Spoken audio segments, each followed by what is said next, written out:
Remember how they like recontextualized an entire stage in Upjammer Landing? That was weird. Yeah, no, that was fun. It's especially funny because like they released a demo for that game before it came out, which used the original lyrics for the first song. Mm-hmm. Only What was then the could you change in know the that first you were song? playing in hell.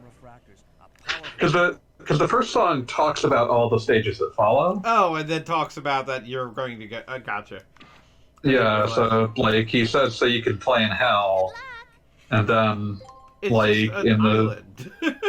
yeah, like like the meter is all weird in that line because he has to like spit in a place that was going to say, so you can play in hell too, so you can play on an island. Yeah, it sounds very strange. I mean, say what you will about hell, but it's a very quick one-syllable word. Yeah, absolutely. Beanie, you're all right if I tag you in the in the Twitter announcement, right, Jane? You're good. Awesome. Thank you for Okay, asking. if I call you Gene, I've never asked that. I'm fine with you. All right, rad. For a moment there, I was like, "Whoa, wait, what? Did I just fuck up?"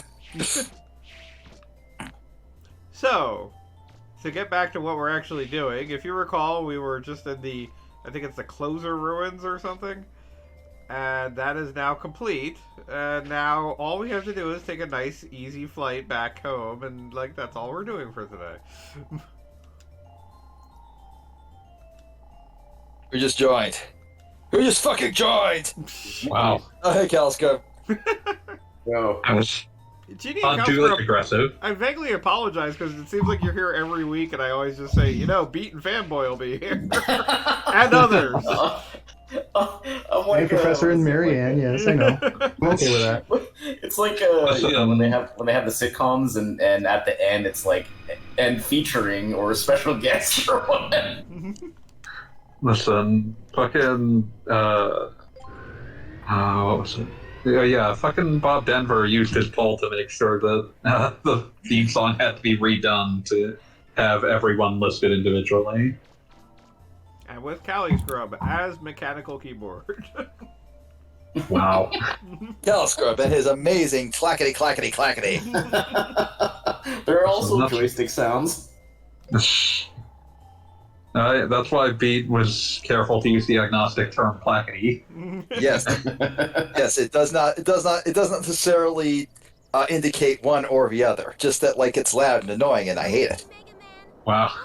Can I just say that were it me, I would be at least a little perturbed by the last name Casket. They're I don't think I would. They're descended from funeral directors. Like that's a proud lineage. I'm just saying that, like, whole Casket is probably the least goth lady that's ever had the last name Casket. I mean, good. Like, you shouldn't like feel like you have to be put into a box because of your last name. Like, Put into a casket? that actually wasn't intentional. That was on accident. I feel like awful because that was on accident. Because if I was that clever, you'd all know it. But I'm not. You are clever, Pete. You're just not a wordplay kind of guy. I'm not. I have never ever been a wordplay kind of guy, and I thank God for it. We don't need to keep him around any longer. Time to blow him and that ship of his. So, shock of shocks, it appears that we're going to be visited by air pirates. No. Can't believe this is happening. Air pirates in a video game? That sounds extremely unlikely.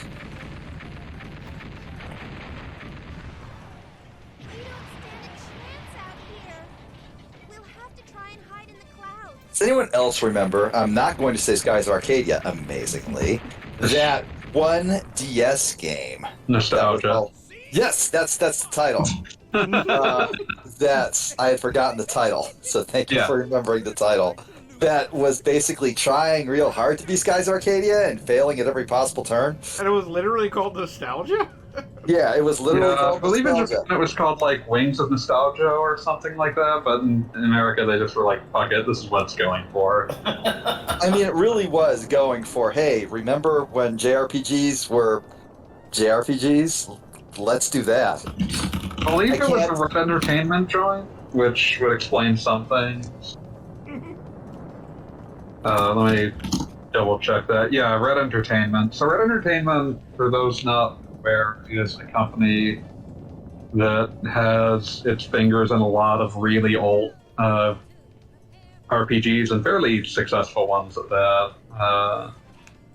In Japan, their probably most successful product was the either Sakura Wars or Tengai Makio, which are both very successful and influential RPG hybrids. But they're kind of like this contract company that writes a lot of things and then gives essentially like a think tank that sells concepts and scripts to like developers. I mean, shit, I could do that. Hell, I'd be great at that. They were I also should be involved doing with that. Why aren't I doing that? for the beats of the audience. They were also involved with Gunbreed. Oh, fuck, I could definitely do that. But yeah. I mean, I'm already Yeah, like they're- considering shopping my resume around again. These guys hiring? They probably need to speak. Probably not in America. Yeah, that's what I thought. But yeah, they're kind of a big company. Wings of the Nostalgia is kind of one of their whiffs, but it's not their worst whiff. Their worst whiff is probably Record of Agarest. But, Oh yeah, I dislike that game. if you what'd you say? I said I dislike that game. Oh, everyone should. It's terrible. But yeah, it's one of those things where like the quality can be highly variable, both based on the script and also the publisher / development house that implemented it. See, I always sort of thought of video game plots as the thing that they remembered like 99% of the way through development, and we're like, oh, right, I guess there should be a story? I mean, that's the Pronounced John Carmack philosophy. Pronounced exactly like that. So the idea that there is a company that writes the story is impressive in a strange way. Yeah, I mean, Tengai Makio was kind of their big early break, and that's like that was a big deal game for NEC and Hudson in Japan. It was like the kind of big game for the PC Engine, the TurboGrafx. So like, but it was also like something that they used to sell the Turbo CD, so it had like a bigger emphasis on like, this was like a 1990 game that has like, here's a ton of voice acting, and like that means more of an emphasis on script. So, See, makes a certain amount of sense. Mhm. Deeply cursed and evil sense, but sense. Tengai Makio is one of those things where it's like, I'd like to sit here and defend it, but it's also a game that has never even got none of the main games has ever even gotten a fan translation. That So is, I can't. that's impressive. I think it Fans has can a lot to translate do. anything. I think it has I a was lot to reading do with just about, the fact. or I was watching a YouTube about frickin'. What do you think you're doing? Damn it! Now I need to look up the name again. Yeah, I think it's mostly to do with the fact that there just aren't a lot of PC Engine hacking. There's just not a lot of PC Engine hacking in general, and it's the only officially localized Tengai Makio game was a fighting game spinoff for, I believe, the Neo Geo called like Far East and Beaten Kabuki Clash, something like that. That's perhaps the most anime name I've ever heard that isn't actually attached to an anime. Far East, like Tengai Makio's entire gimmick was that it was this weird meta-narrative concept of, you just completely tanked that thing, by the way. It was this weird meta-narrative concept where the okay, Zero Lek. That's Flash with KBTW. Oh shit, Zero Lek's Yes, here. What's up, Zero Lek? that is correct. It is Kabuki Clash with K. But yeah, the Tengai Makio gimmick was that it was supposed to be someone like right. It was supposed to be written by like a fake in-game historian who was a confused British man who had like heard about Japan but had no idea what the hell it was about or what was going on. That So it was is, like a self-parody of Japan as seen through the eyes of a colonizing British man. I Sounds mean, like a good idea. I can't fault it. Like, honestly, it sounds like one of those like galaxy brain takes that like only comes around once in a million years. Yeah, it was very it did quite well for itself in the early '90s in Japan. Then the third one was supposed to be a launch game for the PCFX, and you've never heard of the PCFX, and if you have, you regret to have heard of the PCFX. That's a shame.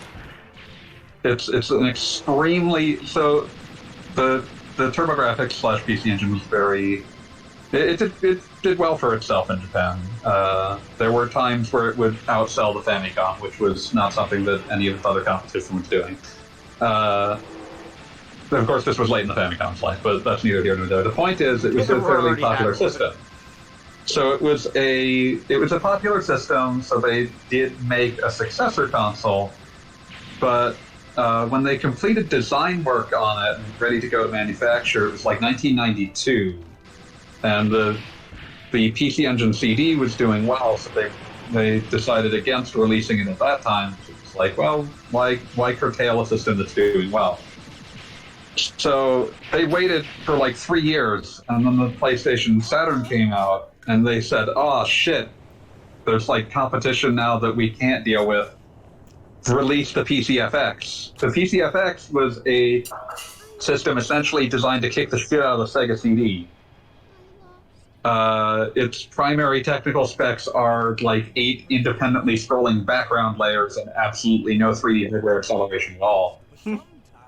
So that system was completely fucking doomed from the second that it was released, and it sold like maybe 100,000 units, I want to say, Oh, over the course of like 3 years. That's a terrible shame.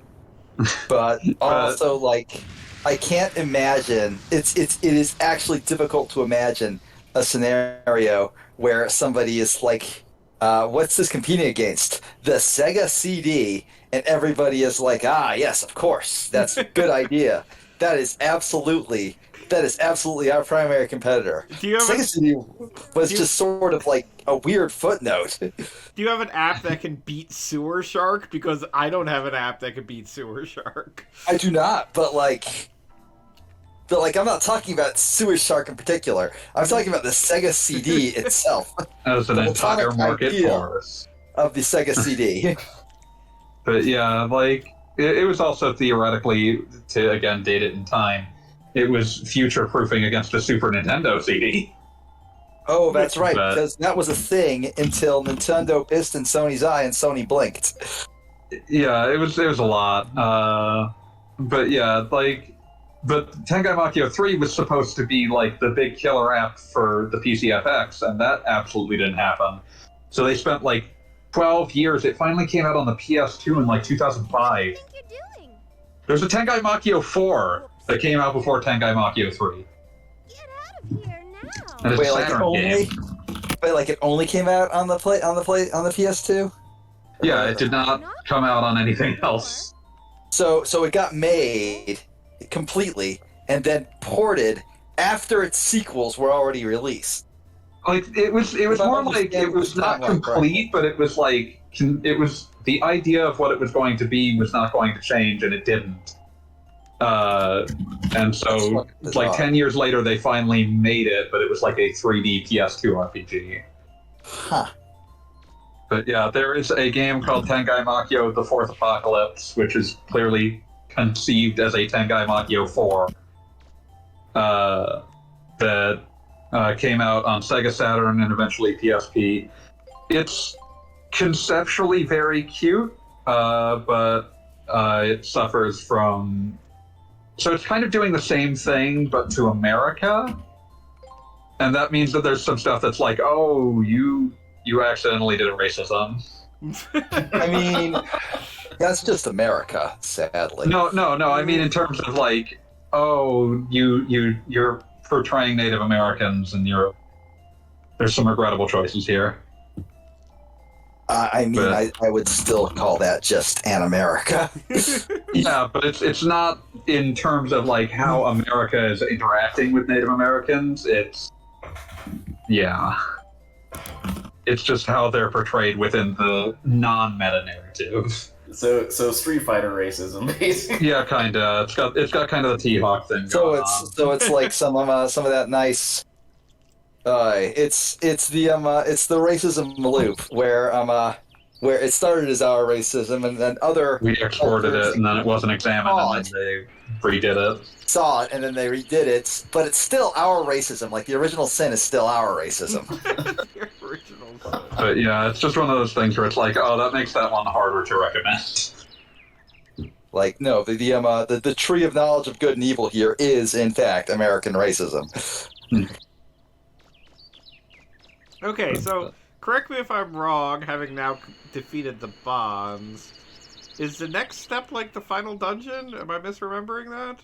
I don't think there's a lot else here. Yeah. I I feel Okay. like you have to do more Short stuff game. in the underground, but What's gonna be the following game once this is done? the Misadventures of Trombone. I was about to say Oh, the right, next okay, Mega yeah. Man Legends game. Oh, so you're going through all the Mega Man. I mean, there's Wait. only 3, really. There's only 3. They're not very long. You want to try and grind up. Say what? Unless you want to try and grind up the weapons.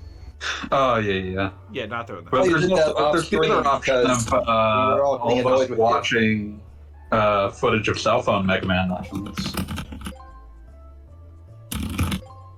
Remember that one? I try not to. Cell phone Mega Man Legends, it's like 5 Great Islands Adventure or something.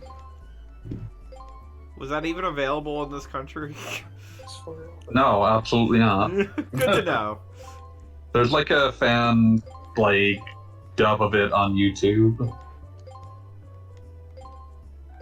That's about it. Fan dubs are the only things greater than Phantom subtitles. It's one of those things where it's like it's good that they did it because that game is completely fucking wiped from human history at this stage. I believe that.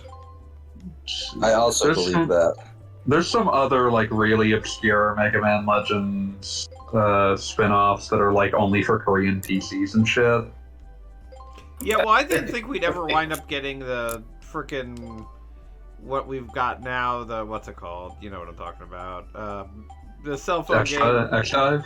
Yes, X-Dive. I really didn't think we'd be wind up with that. Yeah, but I'm talking about. I'm remembering one of these is a fucking edutainment game for Korean PCs. And I'm trying to remember what it is. It has really horrifying cover art. They just let fucking edutainment games happen back in the day. There was zero quality control on that shit. Mario Great. is missing. Oh man, I was on the Super Nintendo. That had no excuse.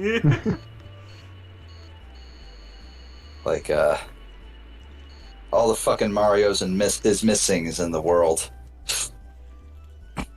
Sheen. Mario can I is find- lost in time. I can.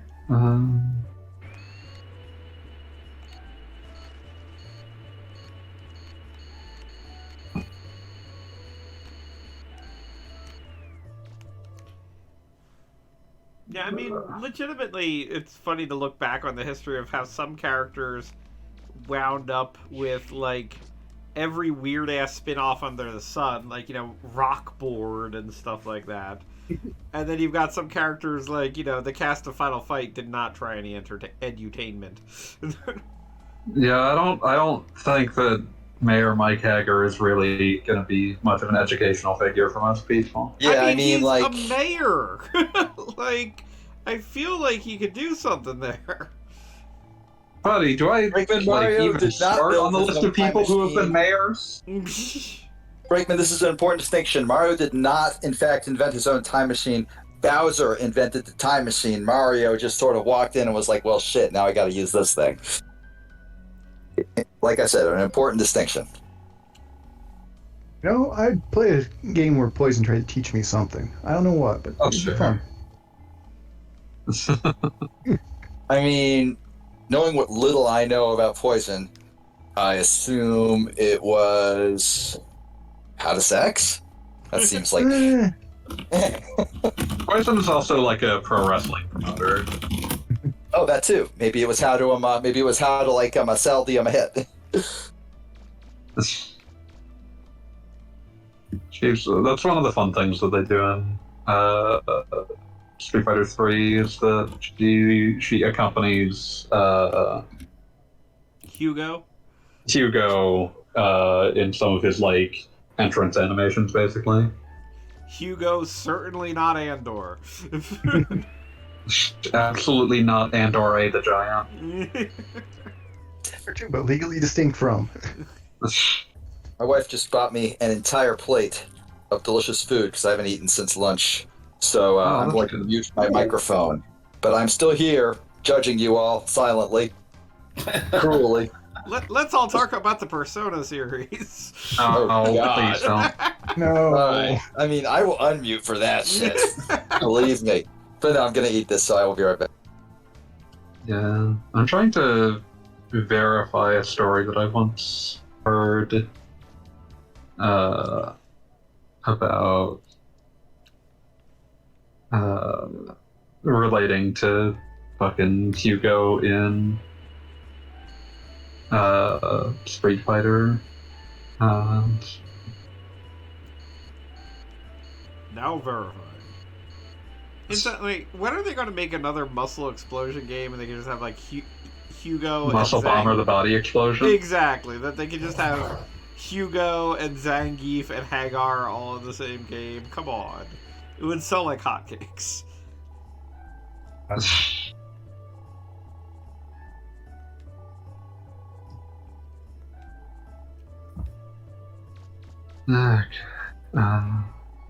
Okay, see where this lane comes from. Is there any verification?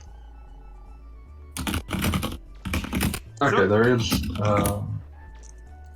Incidentally, citation here. Oh, related finally. Okay, related to the Okay. game at hand, this Mega Man Legends definitely predates Mega Man Battle Network, right?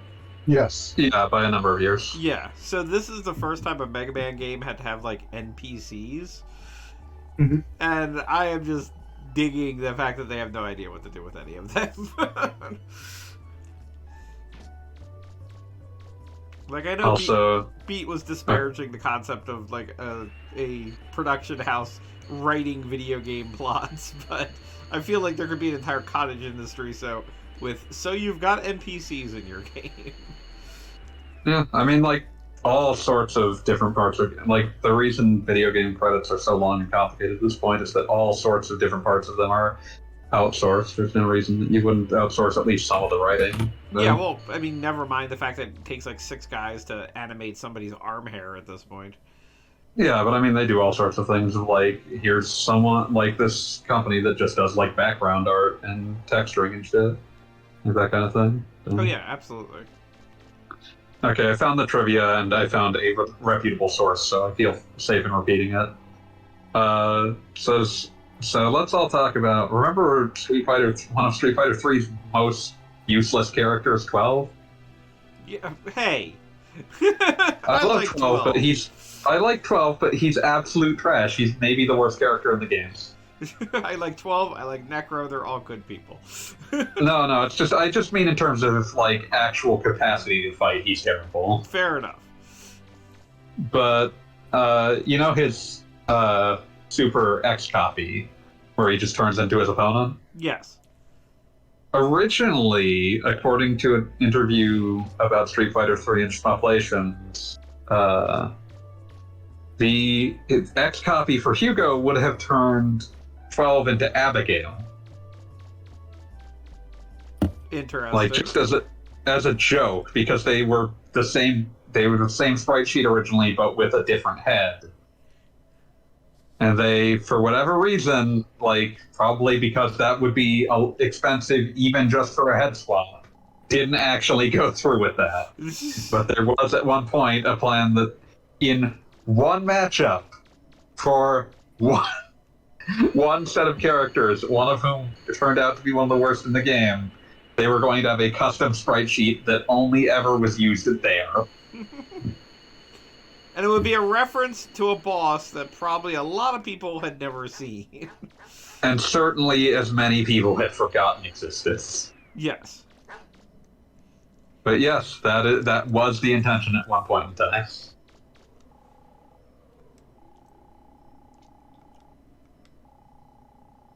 I believe Mega Mans are like dogs and they just sort of do things arbitrarily. Also, I like that keep out is now one word. Hey, why not? I'm assuming that this got translated as opposed to the mug in the Bond residence. Yeah. Actually, there's a decent chance that was just always in English. You don't actually put spaces between words in Japanese, typically. That makes a certain amount of sense, though. As a English native, I can't understand it. Yeah, usually it's reasonably clear when one word ends and the other begins because the alphabet will change. Oh, that just sounds exhausting. Or syllabary, I should say. I want to drag this back like 3 minutes now. Damn. To when Goggle Bob said that like I was disparaging the idea of selling your game plot writing things. One, I wasn't disparaging it. I was simply saying that's weird, and also I could totally do that. I could.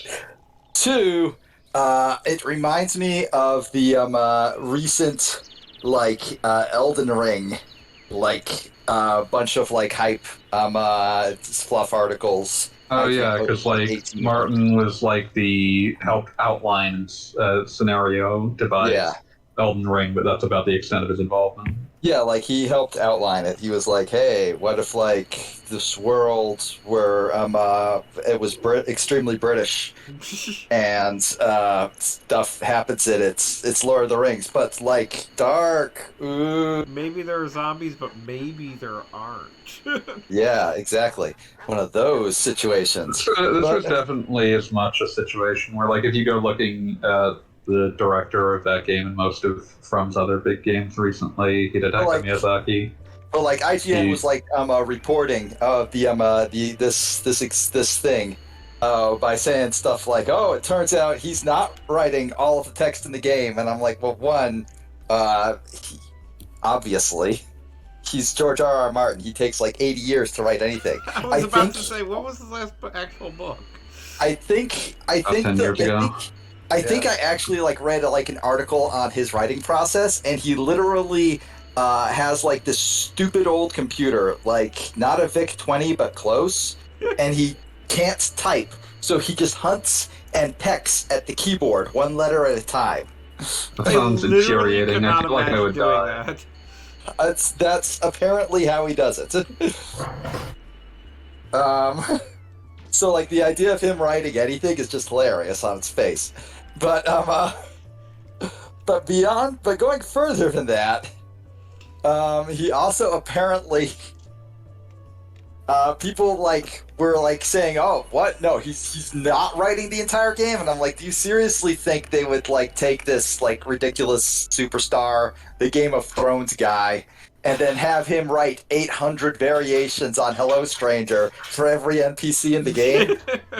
That would be insane. Have you read Game of Thrones? There's a lot of that. I know, I believe it. I haven't read Game of Thrones because I value my mind.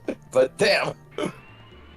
But yeah, I mean, Martin was probably called into that project as much because the guy who's in charge of From Software at this stage, the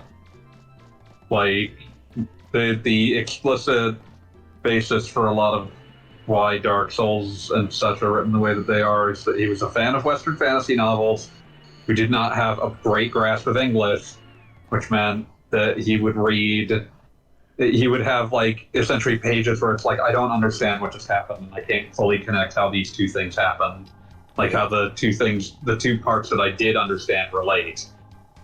Yeah, so And basically, he's now like at the point where he's a big enough deal where he could get the Game of Thrones guy to come over and say, "This is what this means in Japanese," through a translator. Yeah, I'm trying to remember. He like the thing from Martin that he liked most. He said, but it was not a Game of Thrones book, and I'm trying to remember what it is because it's one from like the mid '90s, I think.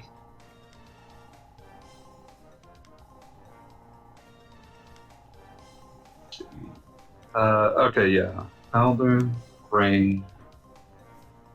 Okay. Blah, blah, blah.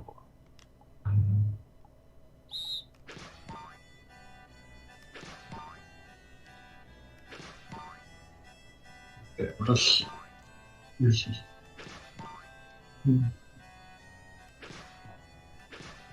Miyazaki's favorite George R. R. Martin novel is apparently called Fever Dream. Okay, neat. Set during the antebellum period of the American South, novels about steamboat captains on the Mississippi River and vampires. I mean, weird choice, but can't fault it. It's one of those things where it's like, well, you definitely wanted something very strange out of this. So respect for just taking the shot when you got it. Sorry, Mega Man, you lose. You lose points for kicking the dogs. You You should. keep doing it either way. Like, I can't not kick a dog. New novelty Twitter account. Can you kick the dog? Oh god. Yeah, that dog getting fucked up.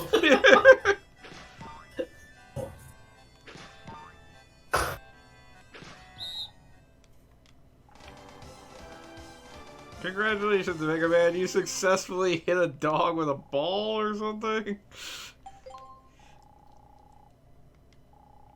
Ladies and gentlemen, Mega Man Walnut, he kicked a dog. He didn't kick the dog. He kicked. He doesn't have to, he chooses to. Yeah, He- like He this was kicked an the option ball or that whatever. became available to him, and he jumped on it. Oh boy, we get to play balloon fight.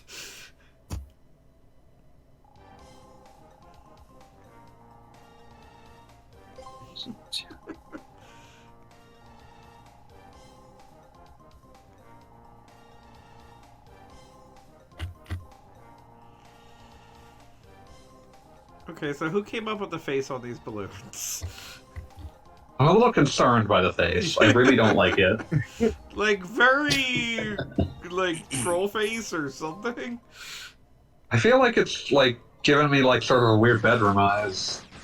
Well, yes, obvious. Like, hey, how you doing?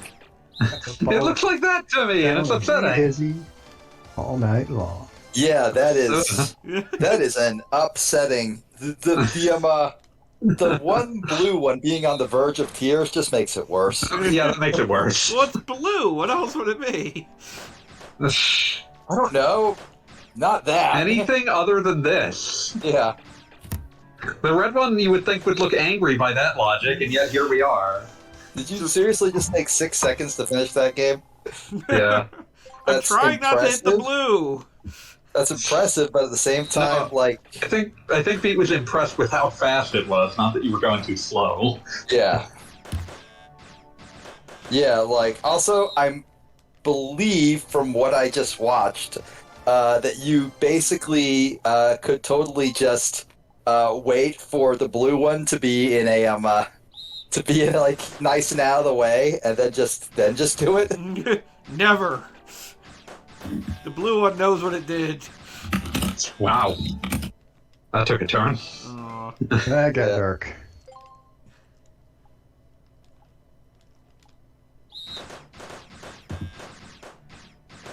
You've been singing songs for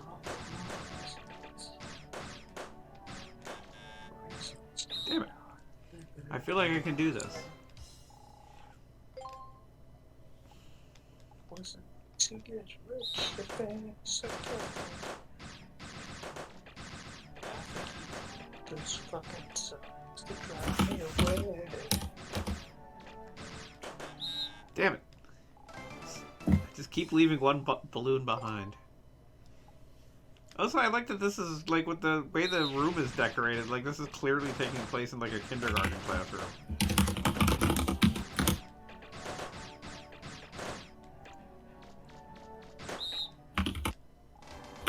I've done this in kindergarten. I would have been happy to. Oh yeah. Yeah, you did it. Thank you for playing, Mega Man. You win Mystic Orb. Man. You win, Orb. So is it wrong that this and like Brave Fencer Musashi are just inextricably linked in my mind? Probably because I was playing them around the same time. I mean, I was just I don't think now, so. while playing the dog kicking game, I was thinking very much of Ocarina of Time for much the same reason. I love Brave Fencer.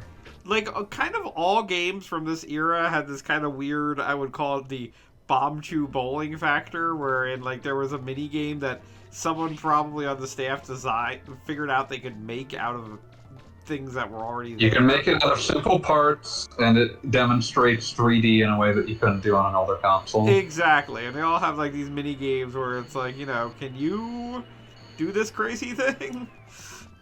I don't know, can you? Well, it's a good question. So does anybody remember where we get the drill? Because I never did get the drill. I'll go looking, because I certainly don't remember. I do remember getting it. But You get the shining laser. Shining Finger? Wait, no, different. Different thing altogether. Where's that museum? Yeah, because the laser, you got to talk to the kids out in the field at their secret clubhouse, and trade them a bug for it. As you do. I mean, I would trade a bug for a laser any day. Well, they don't know what it is. Well, I mean, Roll doesn't. You don't even know what it is until Roll gets her hands on it. Yeah. Yeah, I think you also unlock the museum in a similar way. You go and talk to, or rescue the girl out in the field, or no, she's the one doing the painting by this seashore there at the top of the hill. Oh, I gotta get back Yeah, apparently it's in a chest in the main gate.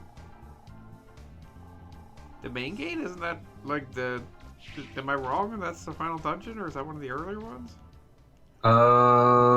It might very well be the final dungeon. Okay. Away I go. But first I want to try a little other stuff.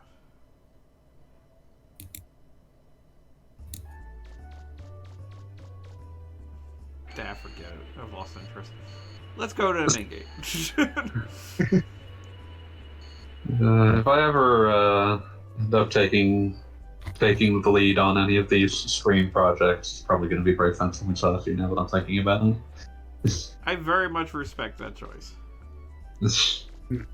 Like, that is a game that is weirdly... You know, I don't think I've played it all the way through since I was in high school, but I remember it being vaguely difficult. And I don't remember... It has a lot of decisions that make it frustrating in places. And this is a game I don't remember being difficult, and I already killed myself like 1,000 times on the stream, so... It's true. There's that. But yeah, I've played a bit of Brave Fencer recently, and there's a lot of stuff. Like, it's a really neat game because it's really ambitious, and has a lot of, like, strange systems that were put in just because it's like, well, we can. No one can stop us. And I'll play in tandem the PlayStation 2 game, which is not really ambitious. Samurai Legend. Oh man, I never even played that. I played a demo and was like, oh.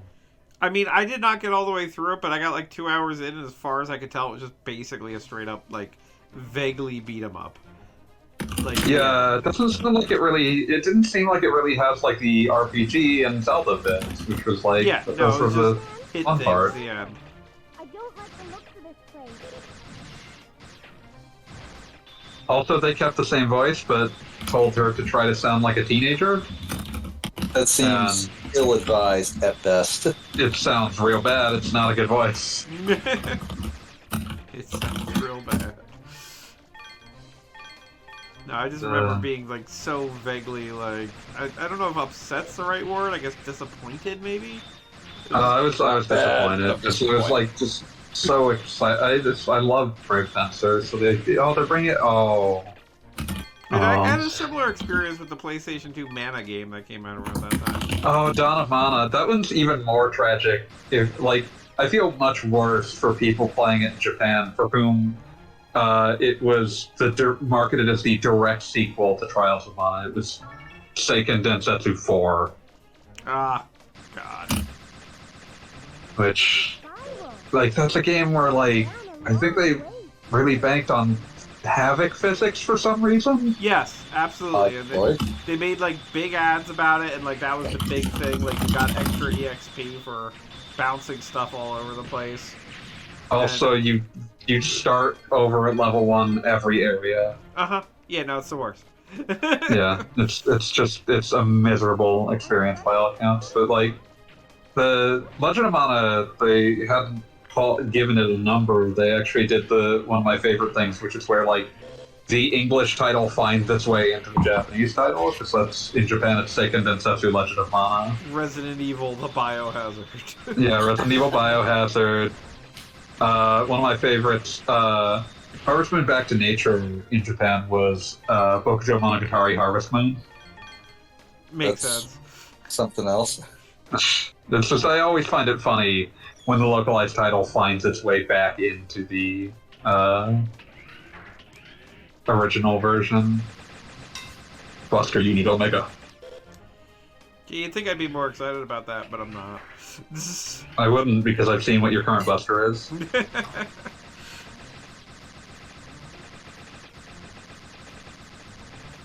My current Buster is just like, hello, airship. Goodbye, airship. Hellbuster. I explained through the game 3 times. It's worth it. The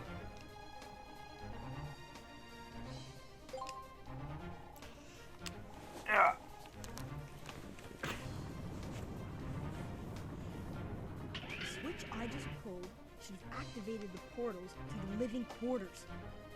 They should have appeared somewhere on the island. Guess it's time to start looking for them. But yeah, Mega Man Legends. It's shorter than I remembered, although I remembered it being relatively short, so I'm not that surprised. Yeah. Not a very long game at all. It doesn't wear out its welcome, which is good. Yeah. Yeah. If you just beeline the main quest, and Yeah, well, that was the thing. Like, this was a time when I feel like games were still feeling out. Giant robot dog. Games were still feeling out, like, exactly what length things should be, and whether or not, like, should there be 1,000 hours of side quests and a main quest that lasts 2 minutes? There were like 2 options. Your game was either trying to be 900 hours long or 3. Yeah, pretty much. Well, never mind the fact that, like, when you... Like, I did not appreciate this at the time, but when you consider...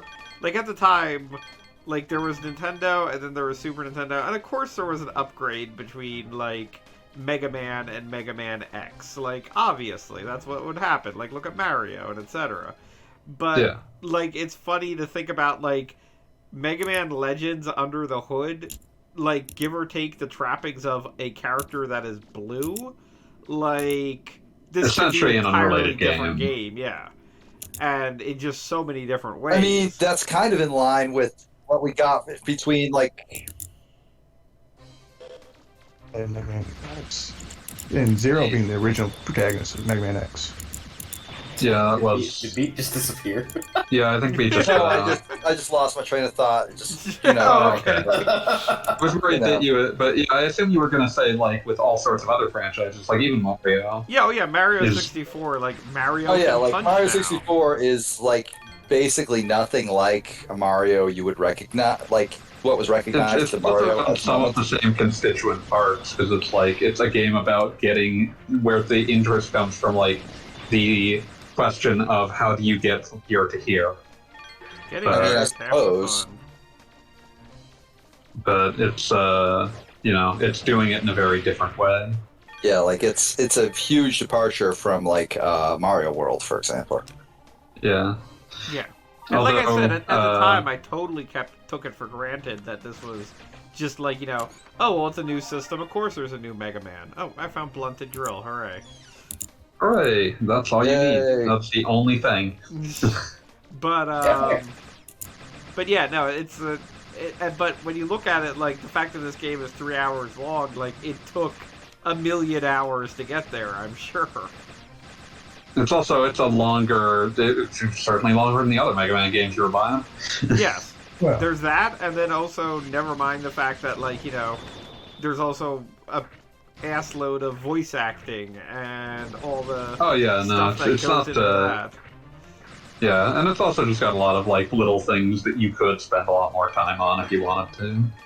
Yeah. Especially if you, for whatever reason, like, oh, I accidentally let everything blow up, so then I'm going to grind money and explore the whole world over and over. And in an alternate universe, I totally did that. I mean, like, to put it mildly, I mean, this was also a period where I could probably stretch just about any game to be with a explorable 3D world into being 100 hours if I tried. I mean, yeah, no, I know the Legends, feeling there. Ocarina of Time is like 15 hours long, and I definitely spent like 40 on it. Sorry. Oh, no, nothing to apologize there. It's just totally accurate. I was gonna say, like, it going back to franchises basically like changing completely how they work. It's kind of weird how Street Fighter actually did do that with every numbered entry, and Tekken did not. Yeah, Tekken is a much more iterative series. Well, legitimately, I feel like the number one time that they tried that in Tekken was Tekken 3. Like, that was where they did the time skip, and well, they redid the cast, certainly. Well, yes. so I would say that, like, Tekken 1 and Tekken 2 almost seem like kind of like Street Fighter. Tekken 2 is like, just Street Fighter 2 Champion Edition. Yeah, like Tekken 3 is like basically the progenitor of every Tekken after. And Tekken 4 was actually the Walls exist, the Tekken game. They had walls which survived, but then they also had like uneven floors and shit, which did not. Yeah, because that's just obnoxious. Basically Tekken 5 went back to basically being Tekken 3 Champion Edition, and then they just. And people reacted much better to it, which. Yeah, no, Tekken 4, it felt so weirdly stiff. I don't have to say that compared to Tekken 3 in particular.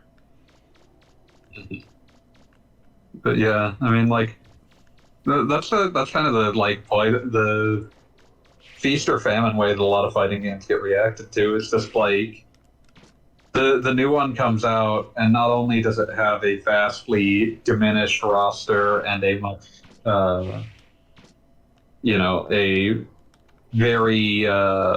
a much less balanced game, but just by dint of not having years of play, like, additions made to it, but also it's just a completely different game, and everyone like kind of feels betrayed for the first few months of its existence, because it's like, well, that's not what the old one was, and it's like, yeah, that's new fighting games at this stage.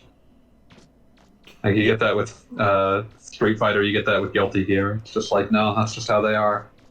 Yeah, which instantly BlazBlue's one that, like, basically refined on one concept. That kind of just never had, like, the complete, like, here's the next main game, because, like, you get all of these different... Super Turbo Streeter. Yeah, like, I never saw one that looked like it was trying to be the completely new game.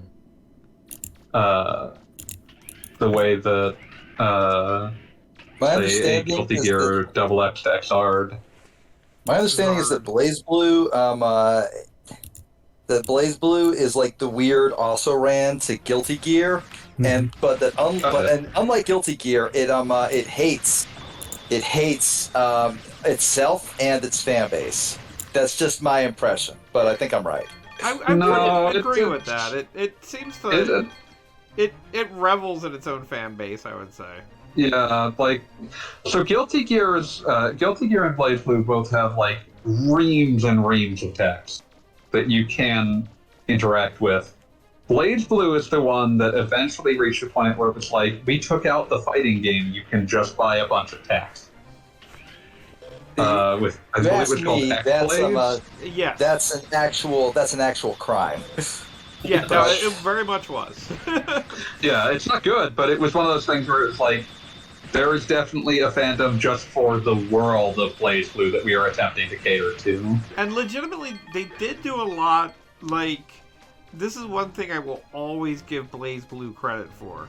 Its world, like, is very deliberately built to be a fighting game world, wherein baked into it, literally from the first game, are multiple dimensions that make, like, every ending real or whatever.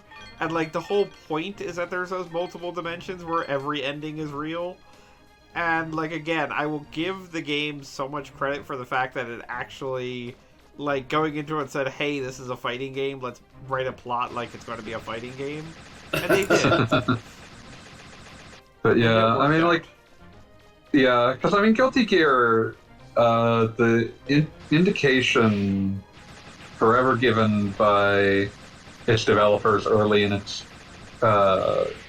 lifespan as a franchise was that they kind of just kept falling into making fighting games, and they almost didn't want to. That's gotta be like Guilty Gear like 2 is a MOBA. We just want to make metal albums.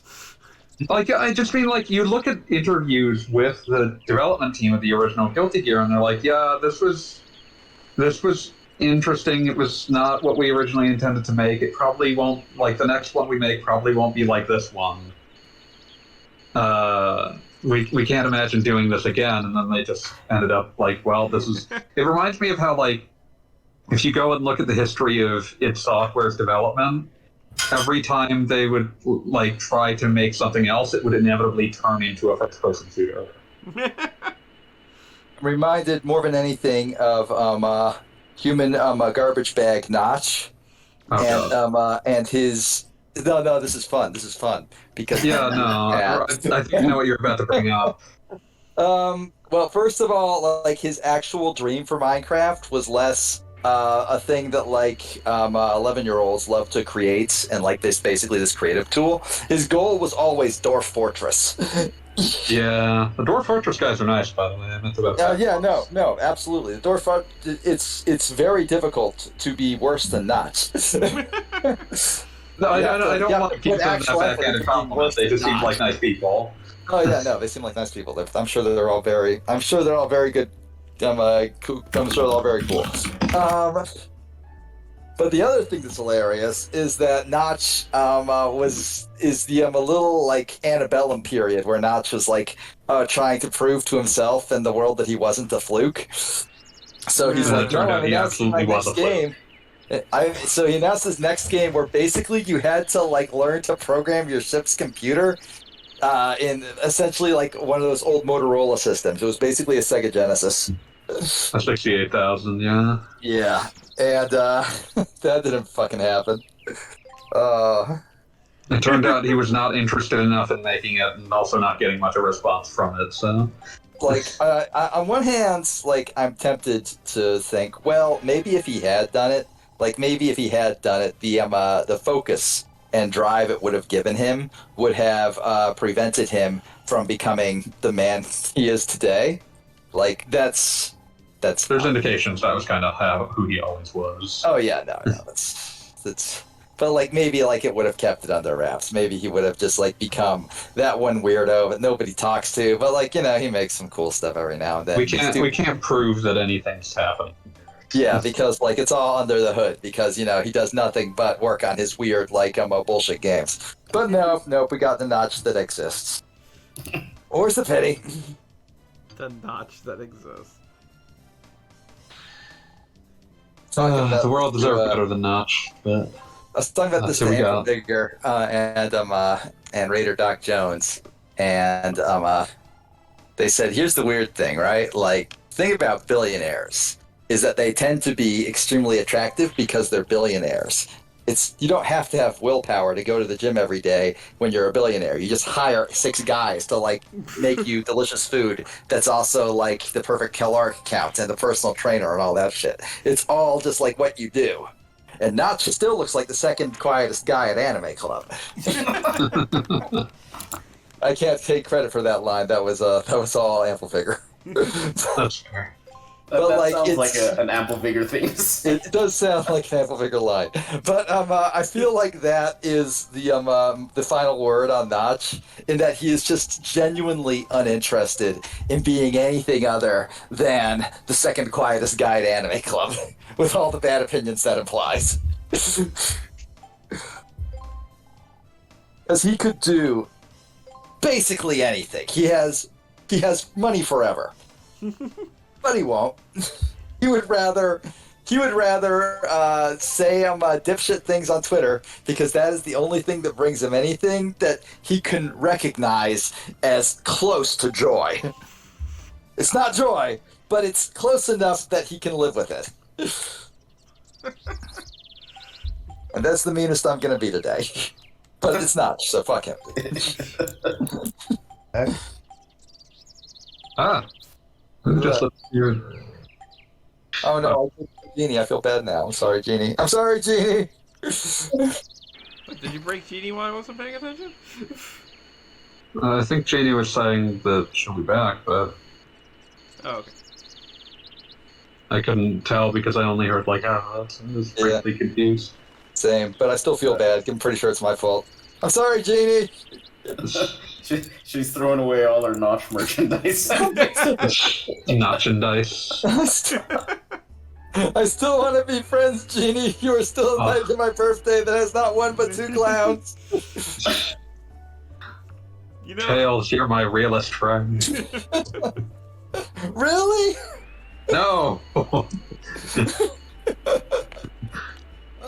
Hey, Kush! Sonic by Mike Towerhouse is like one of the it's like one of the it's basically the gospel of our times. Of that dang Kush. gospel for Yeah, it's the Bible too. Basically, I was going to make a joke about how that's and just hurt Beat's soul by saying that's basically what the name Neon Genesis Evangelion means. What, Bible 2? Like it's like gospel of the new century. That's fucking tragic. Jesus. Sekai Evangelion. Yeah, I'm I am sorry. blown But it away. actually literally I translates. am devastated by the knowledge that Neon Genesis Evangelion's true title is Bible 2, Bible More Harder. Yeah, Shin Sekai Evangelion, New Century Gospel. Bible 2. No, that was Xenosaga, by the way. I was very confused when I was like following those games when they were new, because like I hadn't I played the first one and hadn't had the chance to play the second one, and they announced the third was called also Sprock Zarathustra, and I was like, Zarathustra in this context, who is it? Xenosaga. Genie's back! Genie, I'm sorry I chased you away with my terrible Notch talking. Please forgive me. Please sit down and have some nachos. Damn it! Damn it, Goggle Bob, don't make me come over there! the, I want nachos, fuck. the official licensed nachos of Nacho. Send me actual good nachos, not those garbage nachos. The official nachos of Notch. Oh.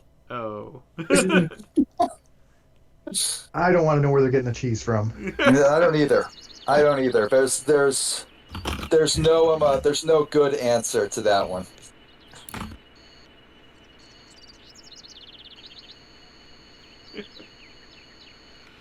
Mostly olives, anyway. Nobody likes olives. This is Mega Man's Drill World Tour. Yes. Do-dee-doo-dum-dum.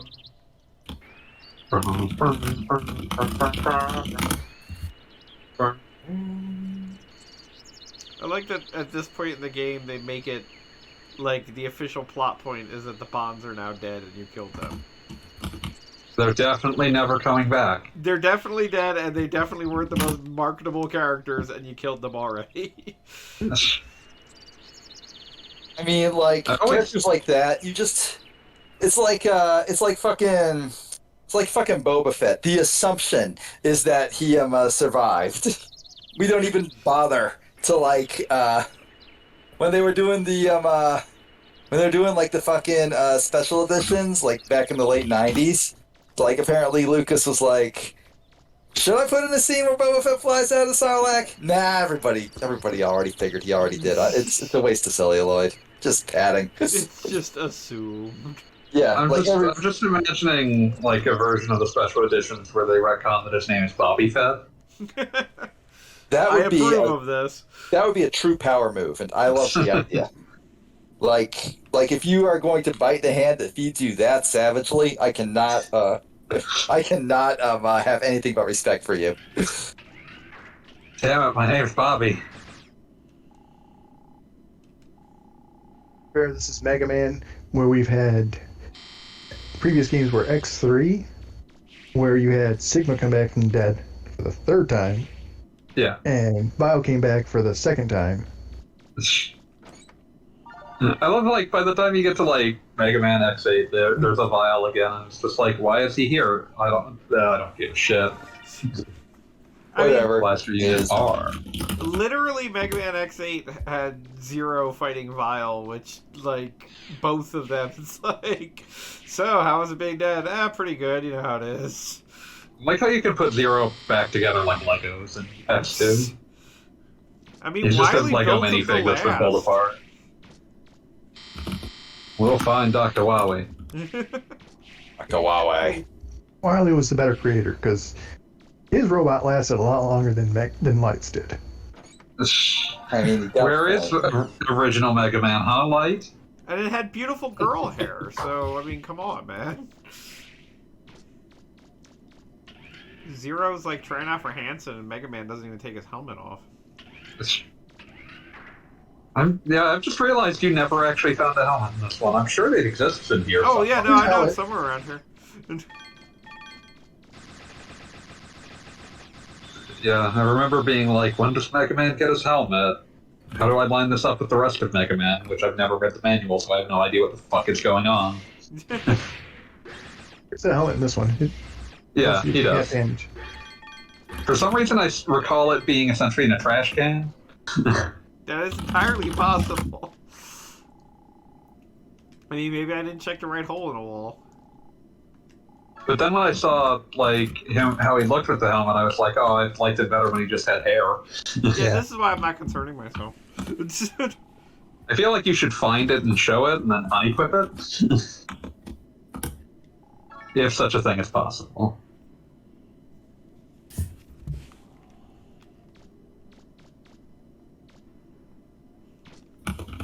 You got 4,000 Zenny.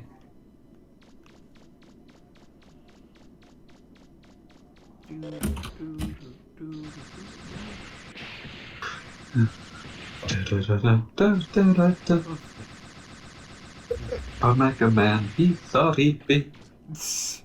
That's like, very. can you really be a Mega Man without a helmet? I mean, come on. Yeah. I mean, maybe. Mega Man is what's in your heart. You can be a Mega Man without even being named Mega Man. See also Zero. Damn, he's got a point there.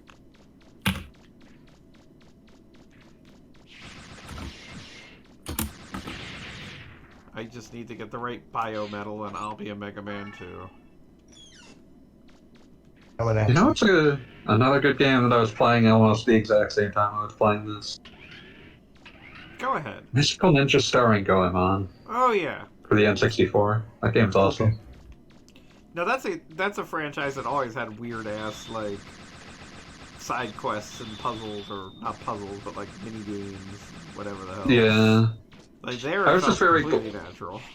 I was extremely perturbed when I finally played the Super Nintendo one that they localized and was like, you renamed the protagonist Kid Ying? And Dr. Yang. Yeah. And it's just like, even as like a fucking 12-year-old, this feels extremely racist. I mean, he's a ninja. What else would you name him? I mean, Literally anything? I don't think yeah, so. no, buddy. literally anything. Literally Hey, anything. turtle. Turtle, turtle, turtle.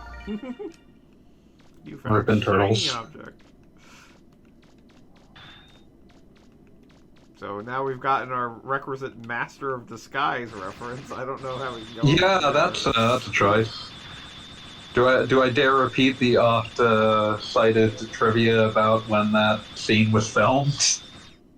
What was the oft-cited? I genuinely don't know.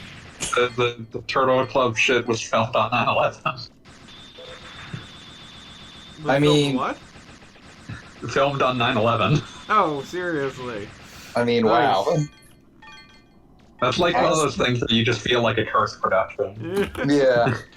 I mean, especially since George W. Bush or somebody pretending to be him appears later in the film. Yeah, that does happen. Yeah, like everything going on there, just no good. Just a bad day. That'd be better than what happened with the Dave Barry movie, Big Trouble. Oh god. Oh, yes. God, I read that book beforehand, and then 9/11 happened. I was like, oh. Yeah, yeah, and then it came out like September 9th. Yeah. Oh. That's Suddenly I feel less confident about this than I did 2 days ago. But I also like how it impacted Donnie Darko, and like significantly because it used like a vaguely Arabic font, and like that was like, oh, we cannot have this. Like, there's a plane crash and there's an Arabic font. We're not doing this. Sorry. yeah. You gotta draw your line in the sand somewhere. Damn you, Jonathan Darko. Why wouldn't Donnie be short for Jonathan? For the rest of my life, I'm going to just like assume anybody named Donnie is in fact short for Jonathan. It's like how Biggie Smalls is named Bigger for Smalls. Still upset about the renaming of Notorious B.I.G. in JoJo Part 5's official subs. What did they rename it to? No, like normally it's at least a funny name. They renamed it to Notorious Chase. That's Huh. They actually redid some of the animation to take out B.I.G. but I mean, What's like the when they intention made Steely Dan of Steel, that was brilliant. Or like Boys That Come In was- became Boyman Man. Yeah, Like that owns. Back Yeah, But like- Notorious Chase is like you're going to like you can't phone those in. You have to put in the effort. yeah. Or at the very least, if you're going to phone it in, it needs to be funny that you phoned it in. Yeah. Notorious. Like it's like how I fucking love Coco Large in that same season.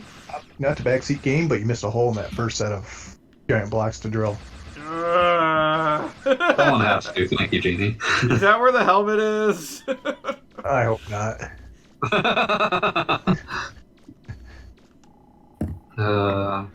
I'm looking up where the helmet is just so that we can either find or avoid it. Not the backseat game. What is the point of a stream if you're not backseat gaming? I mean, clearly it's to talk about unrelated games, which is what I've been doing for the last hour. Yeah. Ah, this is money. Yeah, it turned out to be nothing. Eh. Sorry. You find okay, there's a box near the junk shop in Yas Plains that has a safety helmet item that we can develop into the helmet. Interesting. I need to check if it's possible to unequip it. Yes. For sure. Okay. Because it's one of those things where you would definitely want to be able to take it off because it just doesn't look. It's like Mega Man Ballnut's design was designed to look. With the hair was designed to look good in this style, and the helmet kind of doesn't. Do the box art for Mega Man Legends 2 where he has the helmet on. It looks bad. Yeah, no, it just doesn't look as good. They're basically the same cover between Mega Man Legends 1 and 2, except in one he has the helmet. It's like, oh, that just doesn't look as good. And that's why the entire franchise had to stop.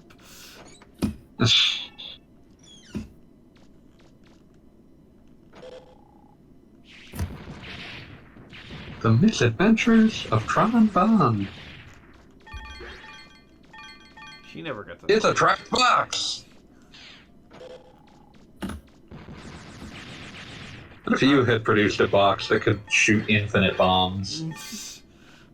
Don't know what I would do with that. I don't feel like there's a lot of good uses for that. I mean, obviously yeah, you just no, leave no, it in a obviously. dungeon somewhere. Well, I'd It's say, a cursed like, artifact. I've put it in a dungeon so no one will open it. I'd say, but I don't want to get talked to by the authorities. That's understandable. Where will your cursed ornament go?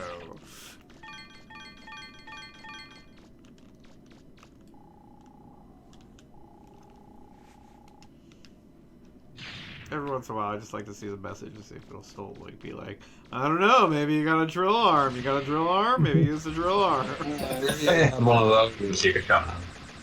It's really not even that the wall is like the drill arm is not necessarily to destroy the wall. It's just like you must be this cool and drill armed in order to get through.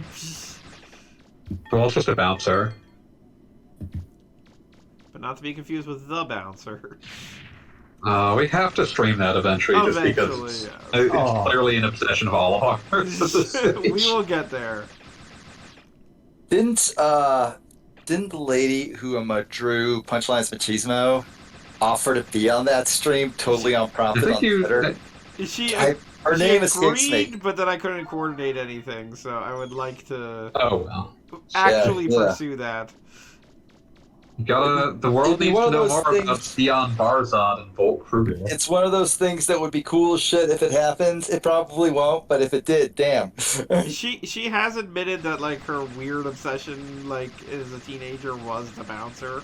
So like just if only for that reason I'd love to get her on the stream because like her and Fanboy could just like bouncer trivia all night.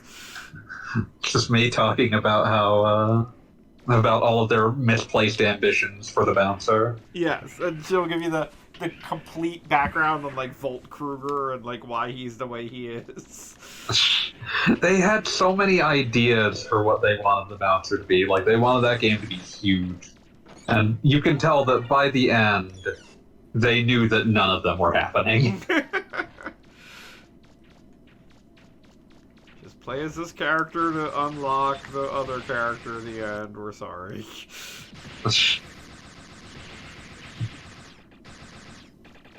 Please rescue the president's daughter, who is also a laser. Orbital laser microwave robot. It makes perfect sense in context, we guess. I don't know, shut up. I mean, it only makes a certain kind of sense in context, but also it's a beat 'em up that's 45 minutes long, so not a lot is. You have to dig for that context. God. Like stuff that's only on loading screens. It's like, we had a whole idea for why he's dressed like this. They had, like, that game, they wanted it to be so much more than it was. Well, yeah, Someday I we'll. think Squaresoft did in the early 2000s. It was more than what they wanted, or they wanted to be more than what it was. Yeah, See, but I mean, that one in particular, because it's like, they wanted. I've ranted about this before. They wanted that game to have essentially the structure of Yakuza. And there is not a trace of that in the final game. Sorry to interrupt. So instantly, if you're paying attention, and like this is your first time getting on Mega Man Legends, now that we've got the drill arm, it actually has revealed the really cool thing that basically every dungeon we've gone to is interconnected through drillable walls. Yeah, like the interconnectedness of Cadillac's Island is why I kind of like Legends 1 more than 2, even though it's clunkier and probably not as good. But just like, Cadillac's feels more like a place, and that means a lot to me. And it's not only a place, but like the whole like ancient civilization thing is being done here, and it's being done incredibly well as far as I'm concerned. Yeah, and for especially for a video game of this vintage, in a relatively like subtle and convincing fashion of just like, you could not do any of this like interconnectedness, but when you're going back and exploring through things, and the game's incentivizing that not only because like, well, you need refractors, baby, but Yes. normally that's how it's incentivizing you to go back and do all this, but like, you're just finding the connections. It's not that someone in the world is telling you like all these things are connected. Yeah, it's very much a situation wherein you discover, like, wait a minute, doesn't this look... And the dungeons, like, by and large, they are recognizable, even though they do use a lot of similar pieces. Like, this is very much, we've gotten to the island dungeon. Yeah, a lot of similar textures, but like colored differently. That gives them like a very consistent design without them being too repetitive.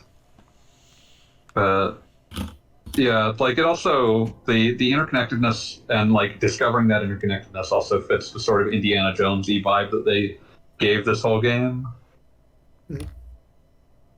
So, Yeah, no, yeah, I'm a big fan of impressive this. all around. Especially for like an early era PS1 game. Yeah, I think it's like 97. I mean, it's kind of like playing a Metroidvania, but you don't know all the maps are going to be connected by the end. Yeah. It'd be like if you, like, bombed through an area in the Water Temple in Ocarina of Time and suddenly found yourself in the Spirit Temple, and then found that there were connections between all of them. Yes. Also, I can't figure out which way I'm going. I think I've gone the wrong way twice now. See what you've done. Yeah, Okay, it's 5 seconds to actually narrate, and here we are.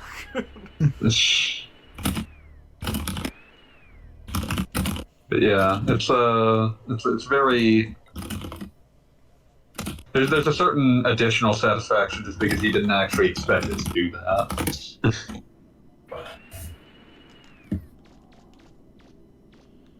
No one loves no system.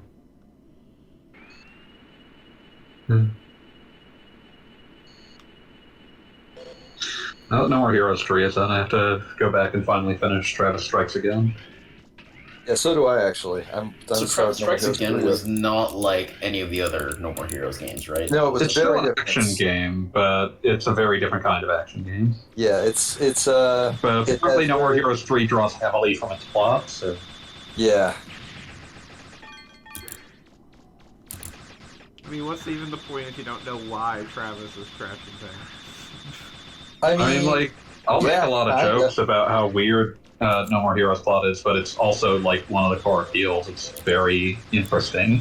yeah. Yeah, No More And Heroes. also, Travis Strikes Again created this kind of a more explicit, broader Suda 51 meta narrative, like universe. Because like, there was always reason to suspect something like, I don't know, Killer 7 or whatever was possibly in the background of No More Heroes, but Yeah, but Travis Strikes Again made it explicit, like with the intro, Travis Strikes Again where, made it.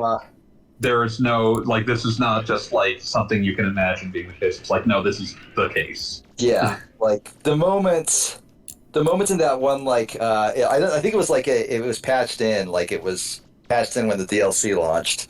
But the moment where Batman or Badman gets a very threatening phone call from somebody with a very familiar voice, and you're like, wait, shit, are they doing this? And then like, and then you get to the scene later. And then like all the like visuals during that like intro scene is just are rendered in this really low color with lots of gradient style, and you're like, wait, are they doing that? And all of a sudden Dan Smith just steps around the corner like, motherfucker, yeah, I'm here. Fucking awesome. Just like, yeah, I was here the whole fucking time. Deal with it. I am, in fact, still the meanest motherfucker alive. Or I guess dead, because, he is very dead. Didn't stop him, though. That sort of thing, Killer 7. Death is not the end. Well, now you ruined your own LP. That's just literally... Yeah, that's literally just the baseline. Come on, man. I ranted about this in the Suda 51 playism like documentary that they did for the launch of the Silver Case. That part of the reason that I love Suda's games was that when I first played Killer 7 in like high school, it was one of those situations where it's like it did something for me that all of my like English teachers were trying and failing to do, because like there was still the capacity to interpret like any given like book that you're getting assigned for school literally and get a somewhat satisfying narrative out of it. And Killer 7 broke me of that desire because it was impossible to get a satisfying narrative arc out of it if you interpreted things literally. You had to make some attempt to unpack the symbolism to get anything out of it. Oh yeah. And that's why Suda's games have a very special place in my heart. Oh.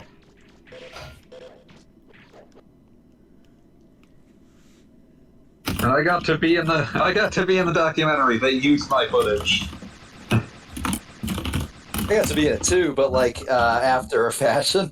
I'm literally in the little like intro B-reel stuff, taking a selfie with Suda. Oh yeah. That's I didn't like get interviewed. I'm not like in any interviews or anything, but like there is footage of me taking a selfie with Suda, and it's great. I still have that selfie. It's a good selfie.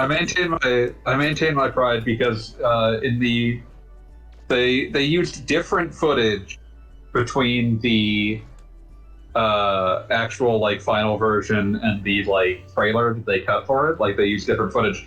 I was the only one in the fan section of the footage who's in both the trailer and the final thing. Nice.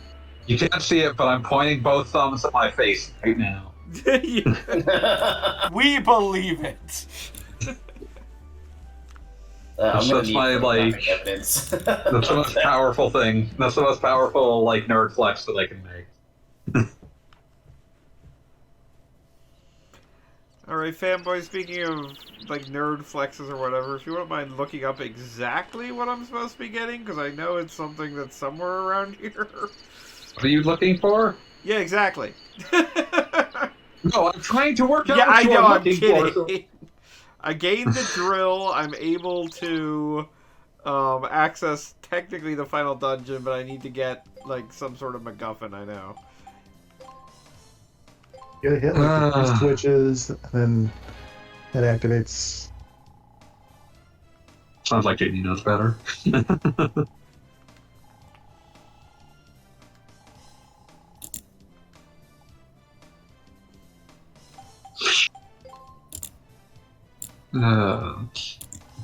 So, Genie, where am I headed? No idea. Okay. What? I have See? not played this game in 20 years. Nobody has.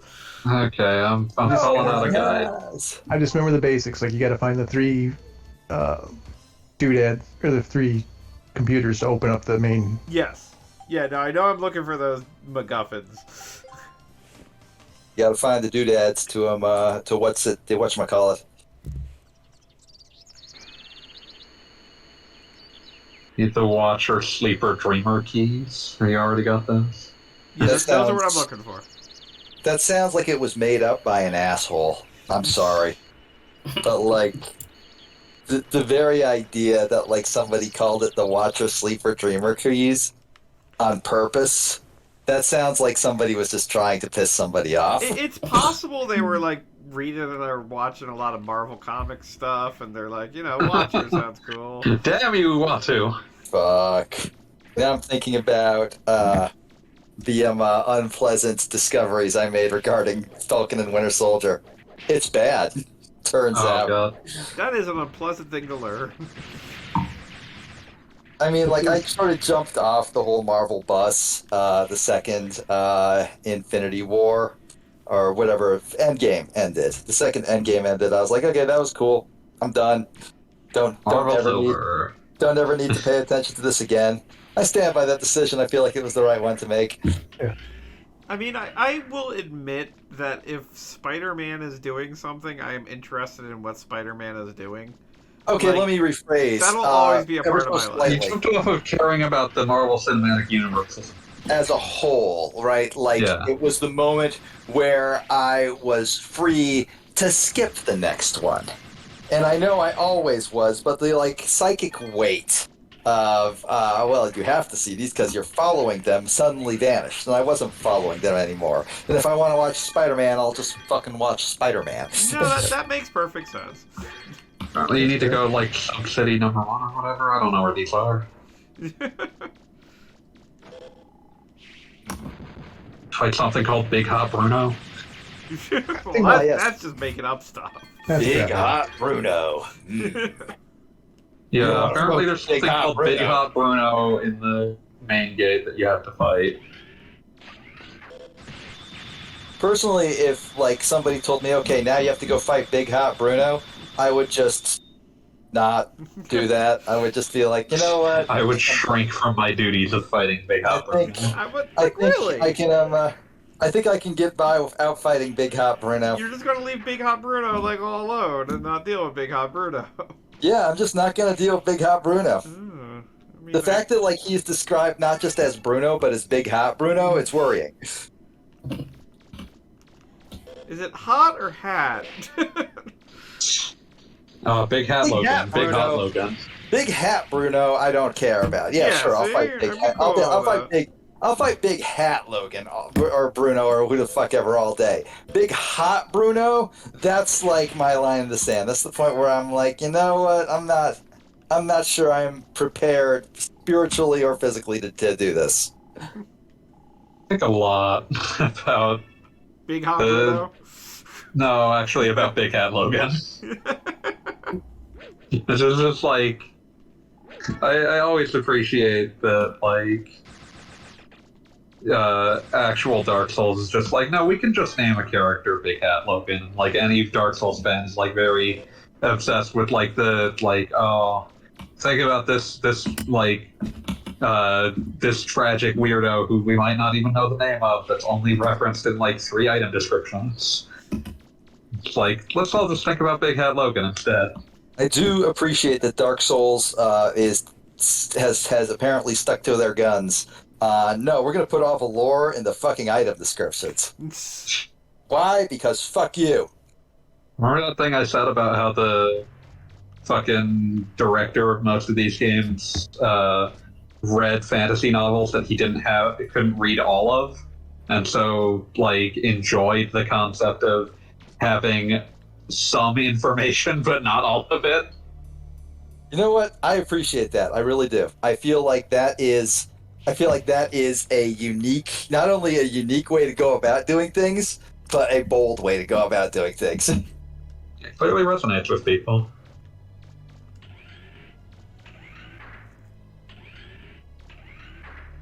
Big Hot Bruno.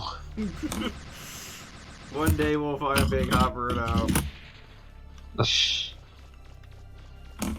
don't think we will, and I'm at peace with it. It's entirely possible we won't. Like, I was worried we were just going to play an end tonight, but now it's just like, wait a minute, now it's going to take a while. Yeah, that's not going to happen. But apparently you need to be in the main gate to fight Big Hot Bruno. But don't I have to put the switches first, or whatever the terminals are? No, it seems like you fight Big Hot Bruno and that opens the way to the keys, if that's what you're looking for. I thought I Or are you looking for the unlocked terminals? The way to the keys. Like, I went into the main gate, and I unlocked the thing, and it basically...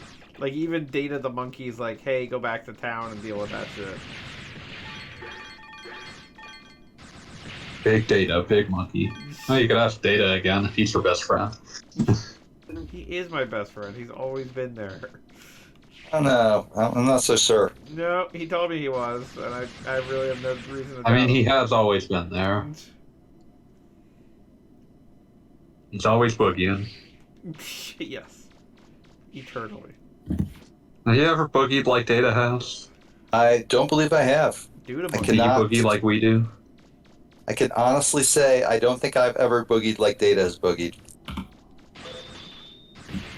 I did once dance for 4 straight hours. That's the most I can say. That's very When impressive. did you do that? Like, was that, like, In high school. prompted by something? No, I was at like a school dance or whatever, and it was just sort of this case of, well, I'm going to continue until they force me to stop. You know what? And so I did. You know what? I respect that. I respect that a lot. As It's my well. only athletic accomplishment. Dance for 4 straight hours.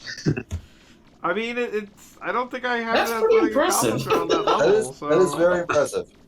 I can honestly say I've never done anything with my life that impressive. That's a lie. Don't let yourself forget that you're an impressive skeleton man, B. That is true. I am a very impressive Is skeleton this man. Big Hot Bruno? Big Hot Bruno is also an impressive skeleton man. I don't actually know. He's probably a robot. Oh, he's big. He's definitely big, but is he hot?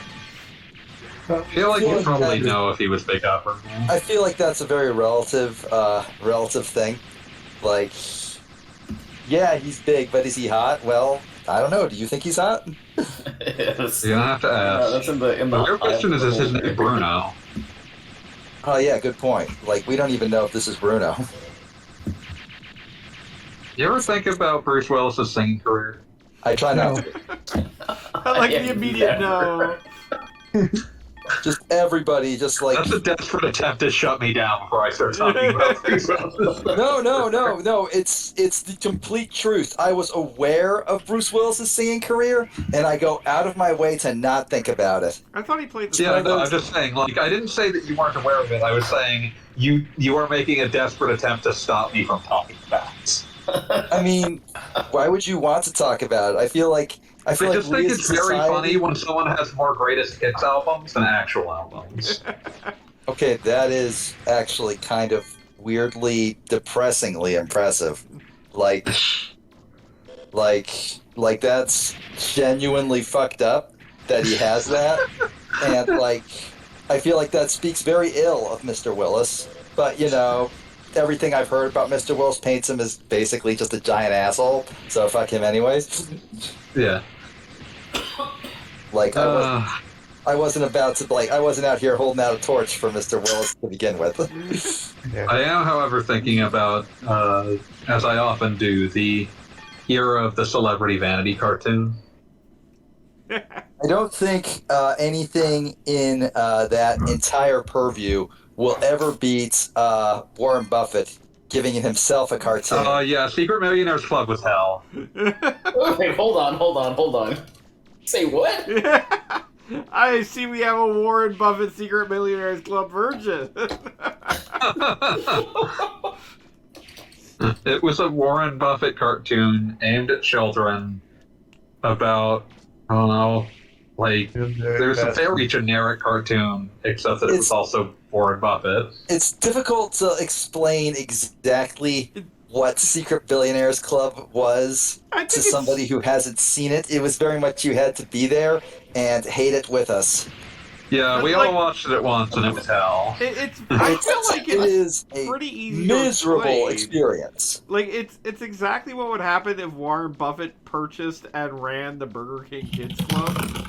And Yeah, like, they very much have the Kids Club vibe. yeah, like these are the generic, like, you know, one step down from the Planeteers, like, vaguely. Like, there's no one as powerful as Kid Fit in these. Yes. I do want to bring up that I think it's incredibly funny that for a couple of years Warren Buffett voiced himself, but eventually got bored of that, and for a couple of years he was just voiced by some random kid. He couldn't even show up is for his amazing. own cartoon vanity project. It is amazing that like he not only gave himself the project, but then lost interest in it, and somebody else had to pretend to But be. didn't kill it. He didn't stop doing it. He just like Yeah, he decided, didn't well, I stop don't have doing it. He just like handed it off to someone else and said, you pretend to be Warren Buffett now." You are me now. I pretended to be a version of me that like is friends to children, and it just didn't feel right because I'm Warren Buffett. I decided I hated children. I mean, that would be like probably the most honest thing Warren Buffett could ever say. But yeah, it's just that one's hell. Remember Camp Candy?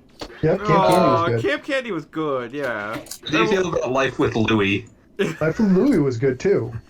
I did not enjoy what I saw of Life with Louie. Life with I'll put Louie. that out there. My favorite part was, I think maybe even the first episode where Louis explains that all the bullies in his neighborhood all had 2 first names, and that always stuck with me for some bizarre reason. There's no one worse than a person with 2 first names. Yeah, like his main opponent was like Ralph or something like that. Wow. I am now thinking about harder than I have in ages. Jackie Chan Adventures. Now that was That's an extremely strange show. I never watched it past it was on and I didn't change. I saw the channel. an episode once. No, that was a great show because it had 4 season-long arcs that were all pretty much exactly the same, and it was just like, Jackie Chan needs to get this MacGuffin. Now Jackie Chan needs to get this MacGuffin. And, I would say it was a weirdly... What's the word I'm looking for? It's not even, anime. I would almost even compare it to a Mega Man game, come to think of it.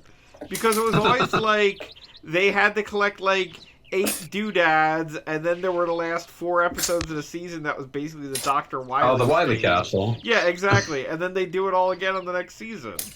And who was Dr. Robot in the 3rd season? The big guy who shouted out all of his moves. Also, I just remembered Little Rosie. So that's another one of these. Oh, little God, I forgot about that. There's nothing more upsetting than the phrase on the Wikipedia page. It was Roseanne Barr's first attempt at a cartoon. Oh God! I was thinking it was Rosie O'Donnell. No. Oh, that's even Both of worse. those people would absolutely give themselves a cartoon completely to satisfy their own base need to be loved by anyone. It's like how if Elon Musk was Elon Musking it up at the time, he absolutely would have given himself as a cartoon. When did Little Rosie come out? Seems like very late 80s, 1990. Okay, because I want to say that would have put me at about 7.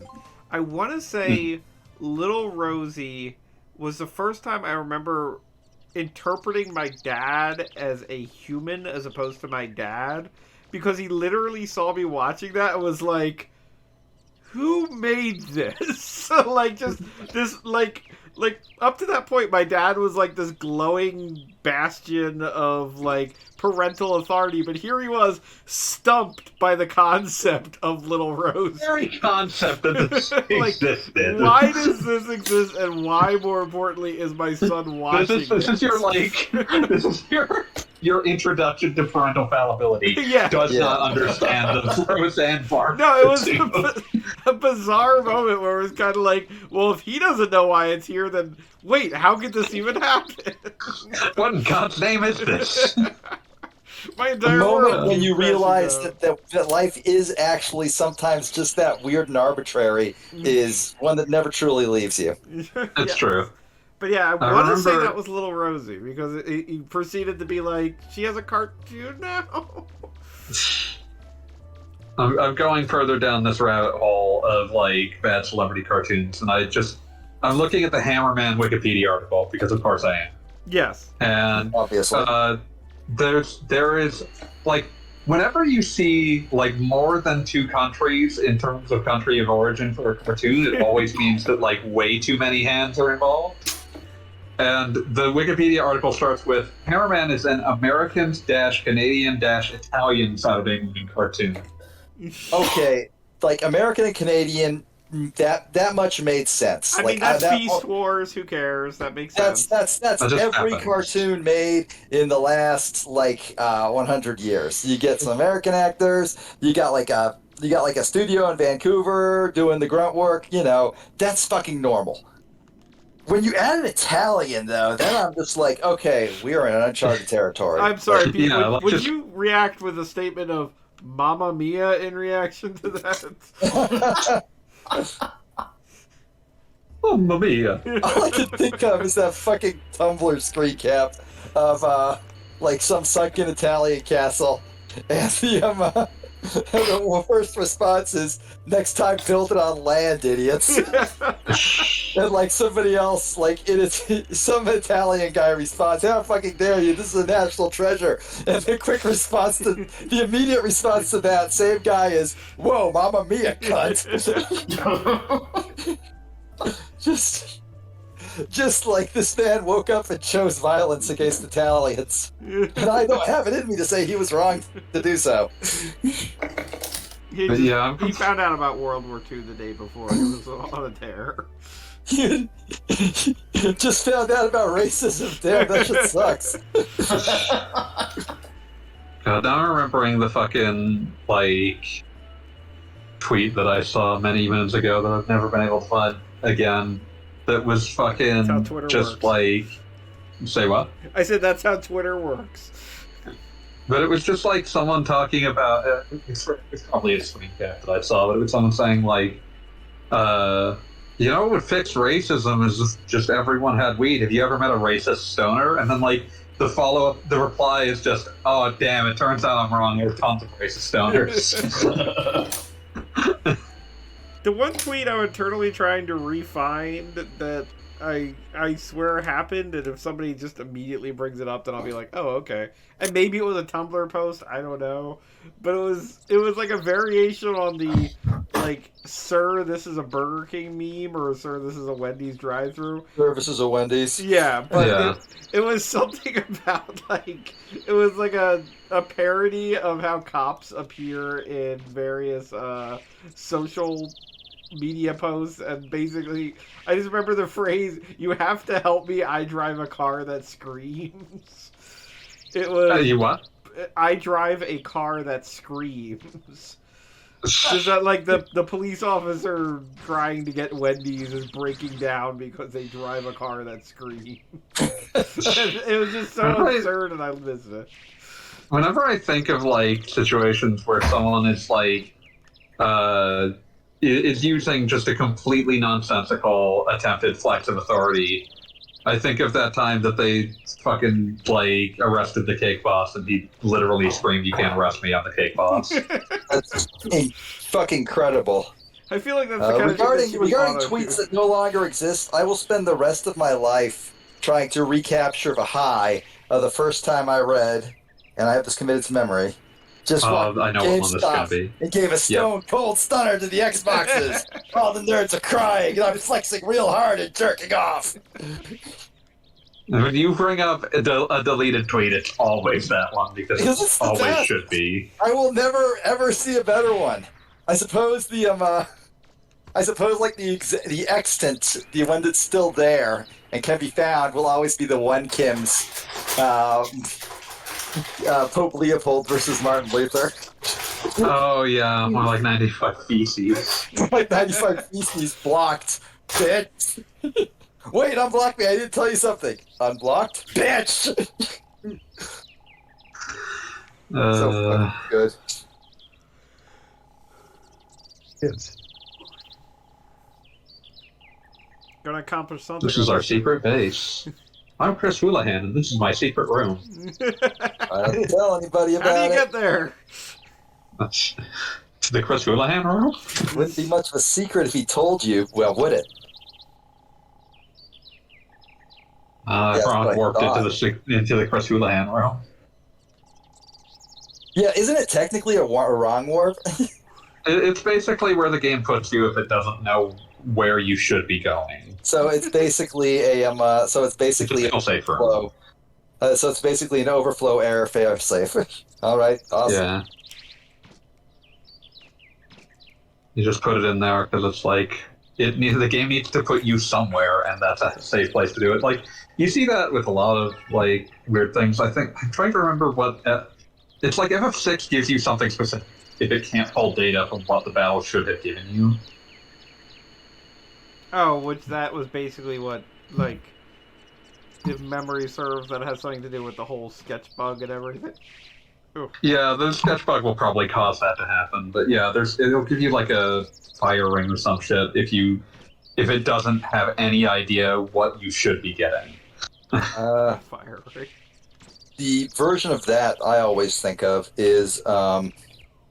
is okay. It's hold on, my brain is stupid and bad, so you have to bear with me being dumb and slow. Sonic 3D Blast. The Oh yeah, yeah, the developers the level selects, right?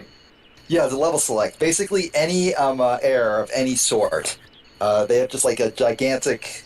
Basically, the way they coded it was they had basically like a table that would like tell the debugger what the error code was that he could look up if whenever time it errored out. But they left all those error sent tos in the game and just sent all of them to the level select. And this resulted in years and years later, people finding out that if you punched the cartridge in the Genesis console, or just like shifted it back and forth a little bit to break the connections a tiny bit, it would like give a ton of errors and send you to the level select. So the easiest way to beat the game was to fuck around with the actual Genesis cartridge. Yeah, there's a bunch like that. Like he brought up in the same video where he was explaining that it was like essentially the same technique that had been used in Mickey Mania, where it was, except that in that case it would shoot you forward or backwards one level and say that Mickey like fell into a time loop. Yeah. Because like whatever errors had been introduced would be fixed hopefully by like refreshing the level you were on. Yeah. But yeah, there was a way to get through certification. Frankly, I love that stuff. That's just clever. Oh yeah, like getting clever with things is usually better. Is usually safer than the option of spending a million years making them. Yeah. I always wonder what like happened during playtesting that prompted the Sonic the Hedgehog 1 instruction manual to be like, sometimes Dr. Robotnik will try to trap you, and then you just have to hit the reset button, okay? That was That's actually to the do Sonic with like 3 scrolling manual. bugs. I think that was actually the Sonic 3 manual, not the Sonic 1 one. Oh, okay. Although Sonic 1 definitely had some like clipping errors, that sort of thing. It's Sonic like 3 though scrolling had bugs and shit. yeah, it was mostly scrolling bugs, and a lot of it was because of the way they designed the levels to be so huge. Was they were actually two levels within the game's code in areas, and they were just like unloading one part and reloading and hard loading the next part. And in most games that wouldn't be a problem, but you move so fast in Sonic that it might actually become a problem. So yeah, so they found issues with it, and we're just like, well, we can't fix all of these before launch, so fuck it. Also, like, there are several areas in the game where by looking up and then jumping, you can end up in the wall, or like by ducking and jumping. You know, anytime you scroll the screen weirdly. yeah, there's one of my favorite catches that like is thematically justified is if your Katamari gets like stuck in a wall in Katamari Damacy, the king will just come and be like, "Oh, something happened. I guess I'll royal rainbow you out." Yeah, no, that's like thematically appropriate for Katamari Damacy though, because it's fucking Katamari Damacy. Yeah, like it's one of those things where it's like the first time I saw it, I didn't even realize what had happened, and then like when it happened again, I was like, "Oh, that's what it's doing." I mean, let's be real. Katamari Damacy is kind of clipping error of a game. All the stuff I would love to know. Is, in fact, like sticking into other stuff. I would love to know how the object calling scheme works in Katamari Damacy. Oh yeah, I would assume there's like some program to basically write your ball based on like the last bunch of things it picked up, or more accurately, the things like probably on the just top. a gigantic table, basically. But yeah. Or a gigantic like structure that probably eventually moves things out. But like, I mean, what I meant more was the way that the game has to eventually remove objects that are sufficiently small as you get larger. But that's I have no idea how that works. Yeah, I have there no are guess. loading screens in the game, which makes me think they might be swapping out maps entirely. Oh yeah, definitely. But that also happens. There's some degree of hot swapping even when you're not actually getting a transition. Guys, Oh, yeah. Is this Big Hot I Bruno? think I found Big Jim Slade here. Is that different from Big Hot Bruno? Big Jim Slade. Wait, so I missed shoot in the the I missed the part of the discussion. Is he actually called Big Hot Bruno in game? That's what the guy that I was looking at said he was called. I mean, he's big. He's big. He might be hot. He's a Bruno. Oh, he's definitely hot. He's got junk in the trunk. Yeah, he's like, I mean, with that many legs, how could he not be hot?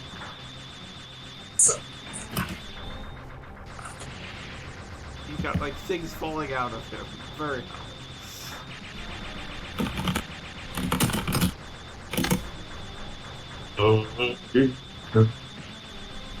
Watching the fun.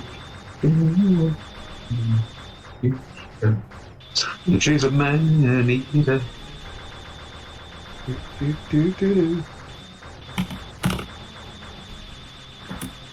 Oh, I like the little tracks on the ground. That's a good detail. Yeah, the Big Bruno has been doing this for a while. Big heavy dude.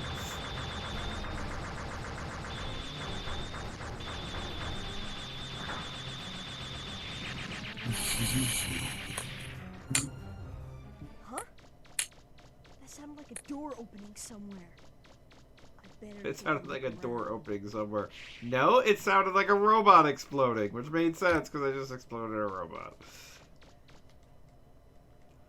So we found a big mysterious city under the other city. Like, what does it all mean? We found City 2 underneath City 1, and we were like, damn, we got 2 cities. We found regular New York under New New York. Like Waiting Tokyo for that. 2 underneath Tokyo 3. Okay, But what? where's Tokyo 1? I better get There's no Tokyo 1. You don't get Tokyo 1. Okay, so I got the Dreamer key. Now I just need to get the other 2 dumb keys.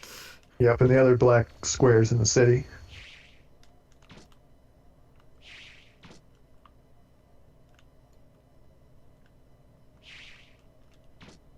I like that they set up a whole little planetarium underground. That's nice.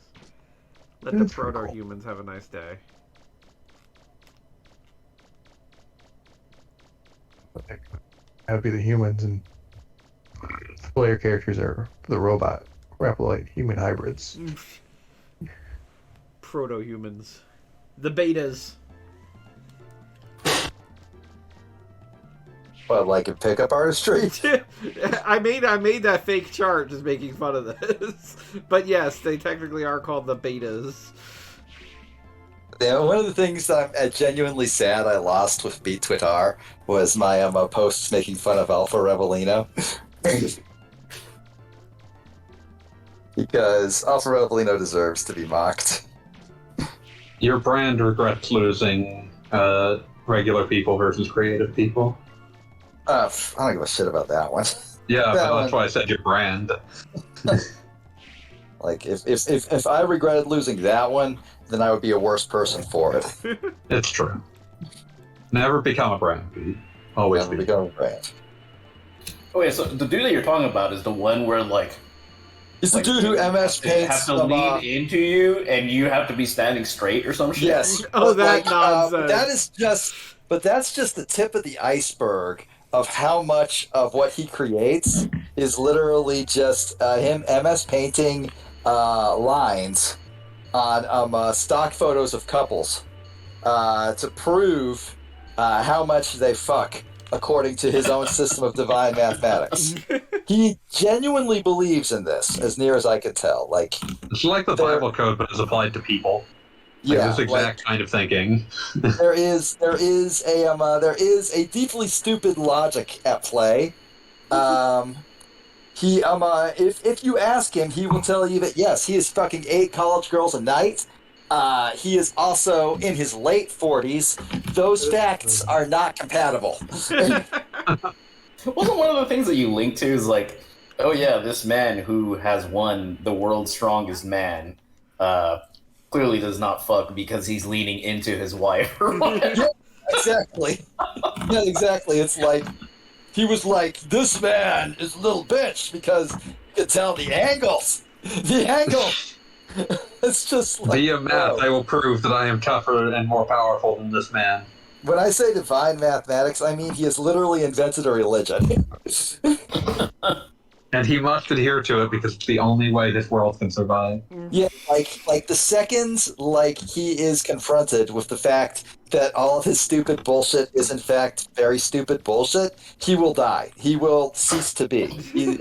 Obliterated from his plane of existence. He will breathe his last and fall to the ground dead. And immediately like meet his deity of choice, who will just call him stupid and wrong. Imagine getting owned in that fashion. It will be exactly that brutal, and he will be powerless to stop it.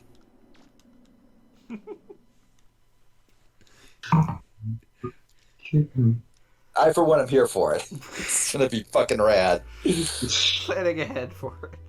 Getting some lawn chairs set up.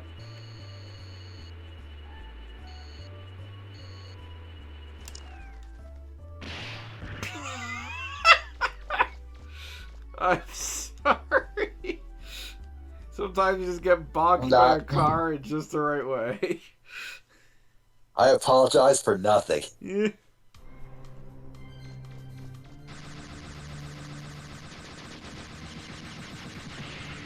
But yeah, so one of the things I did making fun of him was just like, I am now beginning to sell my sex haver starter kit. It includes plumb line, bubble level,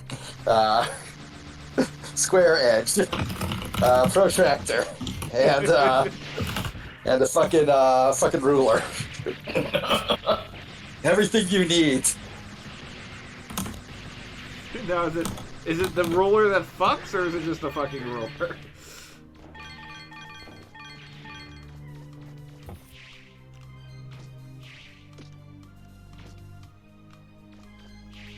Let's not dignify that with discussion.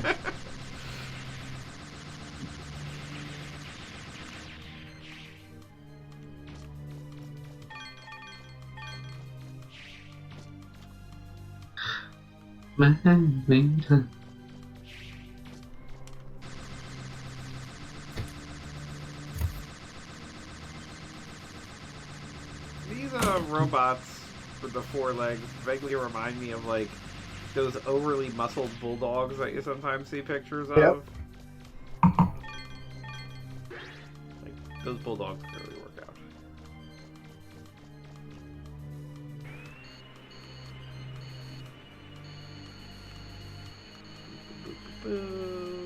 Sliding around. Around at the speed of sound. Rolling around at the speed of sound. You know, it's kind of a shame that Mega Man Legends didn't take off, because Sonic Adventure meets Mega Man Legends could have gone somewhere. Oh man. That was literally happened in the Archie comics. Well, I know it did. Well, sorta, because I mean, it was regular Mega Man and Sonic. They did Stick around and keep moving on. Let's see, they did the bigger crossover where they brought in Mega Man, Trigger, and X, and Zero, and all those guys. And No Final one Brand. lies had only one way to find out. I was disappointed when the Archie Mega Man got canceled, because that was a good look at the mythos. Like They were doing interesting things too. I know they had like reverence for the source material, and like That's considering what it means to be alive and sentient. And yes, yeah, no. I mean, like, it was like everything promised in 2 dialogue boxes in the Mega Man 7 ending, but better. I am more than just a machine. Die, Wily. He who hesitates is lost to Mega Man.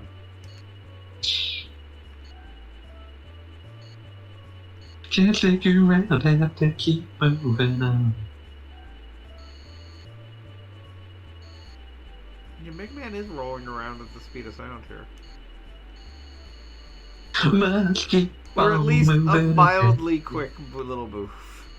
Alright, so He's where's a little faster than expected. where's the final black elevator? I assume it's supposed to be in this section, but I might be wrong. You know, this is the difference between playing like Psychonauts 2 and playing Mega Man Legends, a game like at the absolute beginning of these kind of things, because you just know if this game was made today, they just mark three little dots on your map. Oh, and head you'd that not be able direction. to escape little dots. Anybody remember where the little last elevator is? Anything? Absolutely You not. did the main one, the main city, the side city. Is it actually in the uh, electric area, the keep out area? Yeah, I checked there and I didn't see anything, but that doesn't. Did you mean talk it's to not the guy there. standing in front of the building? Oh well, I don't think I did that. Why would you just go and talk to somebody? I mean, Mega Man. The way I play Mega Man Volnut is he is not very social. I am RPing as Mega Man, and Mega Man's a guy who lives on a ship with his Can I ask social. you not to? grandma and grandpa and sister, and he's not a social dude. He just likes to hang out with his monkey who dances. Everybody's got something to hide except for me and my monkey. Okay, let's talk to a guy. You won't believe what happened to the main gate. It's got an entrance now. Well, where the hell is it, stupid? The deeper you go, the higher you fly. I don't want to get chased around by dogs again. More dog. Now, there's this one that's in the fence, but that one I went in myself already. Yeah, I remember you trying to see if you could get out from here. Yes, There. and I could not. You tried, though. Boy, how do you try. An entrance opened up on the main gate. Okay, yeah, go ahead. Any suggestions are accepted. Oh, I have nothing. Check all that area that was down there. I'm looking. Trying not to be I don't think assaulted you by did. dogs. Yeah, you can't jump over that fence. No, Either way. but I choose to try. Has anyone ever tried to like make a video of no, that's not it. Has anyone ever tried to make a video of somebody running like they're in a PlayStation 1 no dual analog control stick? This weird, like, diagonal run that he's doing here. Just like, here I go. Runs faster at a diagonal than he does straight. Speed running Hmm. tactics. That's science. That's how the guy works, too. That's how almost all video games work. Yeah, I'm not seeing anything in Science. this area. I know there's a second, like, area.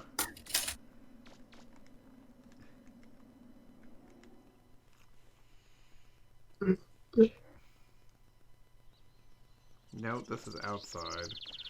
Nobody wants outside. Fighting robot. Mega Man.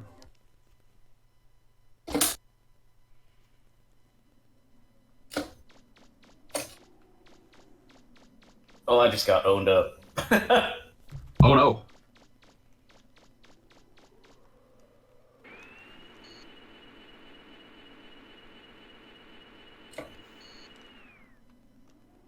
Everybody's got something to hide. Okay, let's try behind the dog door. See if there's any luck here.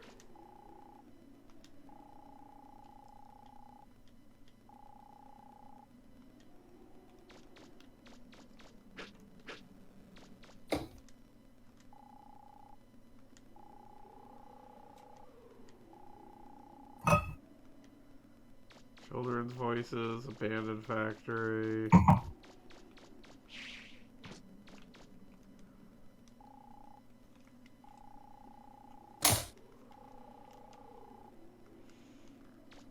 God, these guys are so bad at their jobs. We know. Alright, can I go in here? No.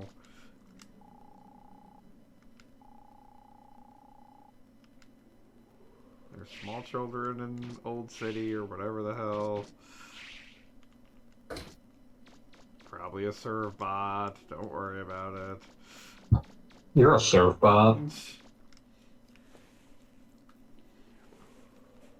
Draco Bob is surf bot 43. Don't you say something like that. You got something against being a surf bot? Vaguely. Wow. I did not know you could get attacked by a dog midway through a dialogue box. It's weird because you had the Reaper bots.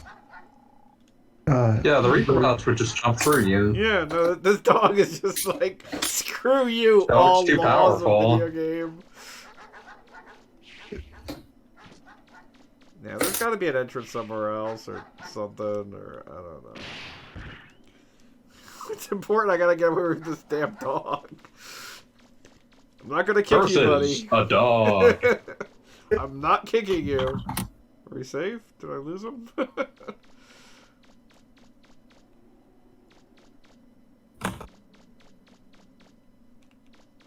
Like, it does seem to indicate that there should be something somewhere around here. But... yeah, we got a serve bot. Hi, buddy.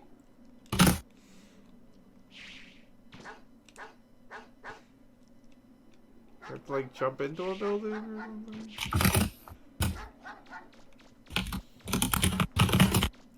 Can't jump over that fence, but can I jump over other fences? Also, I believe that the subtle foreshadowing here is that since the serve bot's alive, logically the bonds must be alive. I wouldn't want the surf bots to have lost their parents. Yeah, no, you can't orphan little children.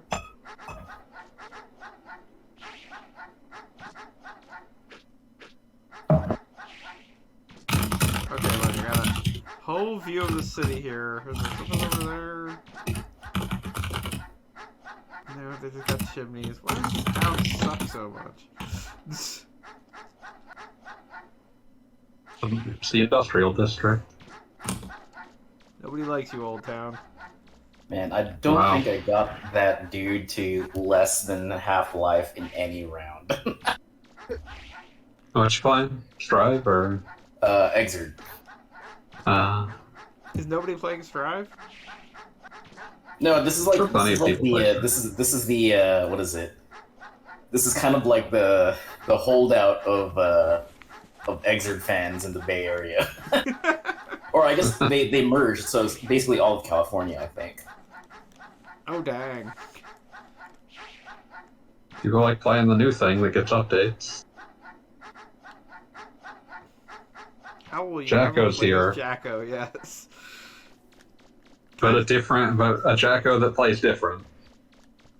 Can I just say how much I appreciate that, like, for a solid day or something, like, everything was fan art of characters doing that Jacko pose, and it's like, oh no, I need to die. Well, they're still doing it. Oh, good. Yeah, I don't think that actually stopped. Oh, good.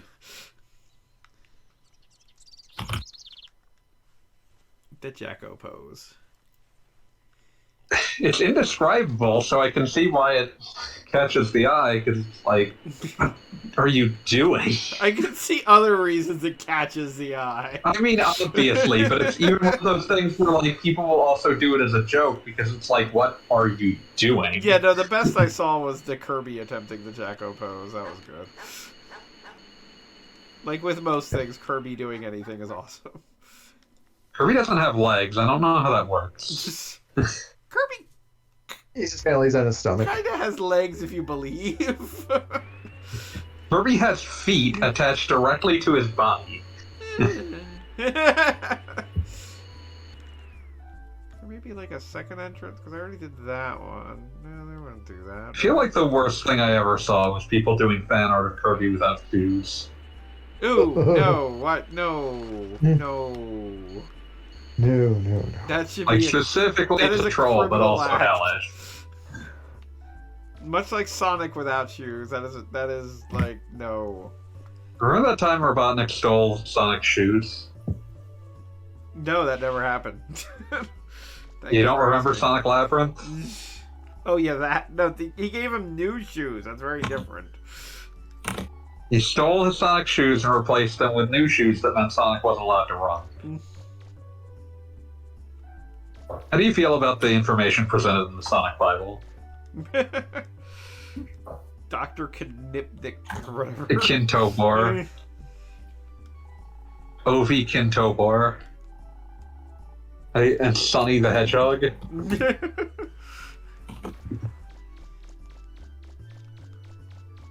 Chaos Emeralds.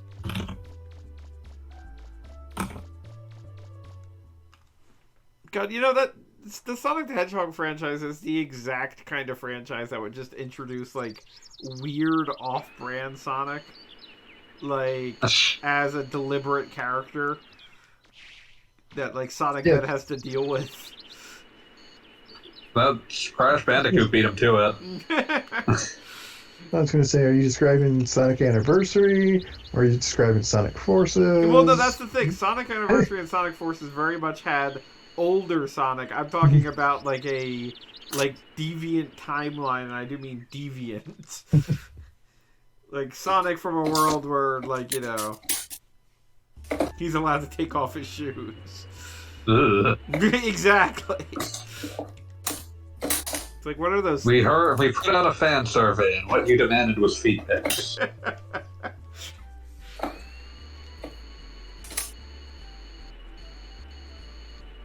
We have just seen right here. It's great. It's pretty much the deceleration of all Twitter in one tweet. Oh, no. It's the Bonnaroo our festival announcing their cancellation. And below it, somebody going, "If you don't refund me, I'll contact your legal department." And a third person going, "Why don't you contact the BOFA department?" And then Bank of America is like, "Hey, why don't you contact us? Because we're both." Oh, God. Both of these banks, Bank of America, BOFA.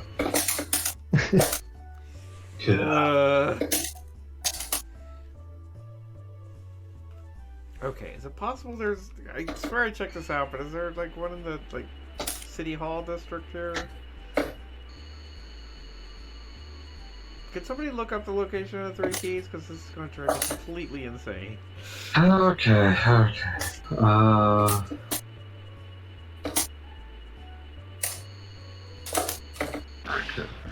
just going to drive Mega Man into cars. Will not stop until my demands are met.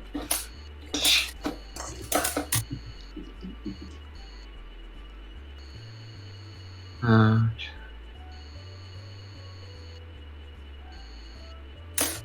doing the coward's route and looking at a YouTube video. I have muted it, but do not wish to hear the YouTube mouse.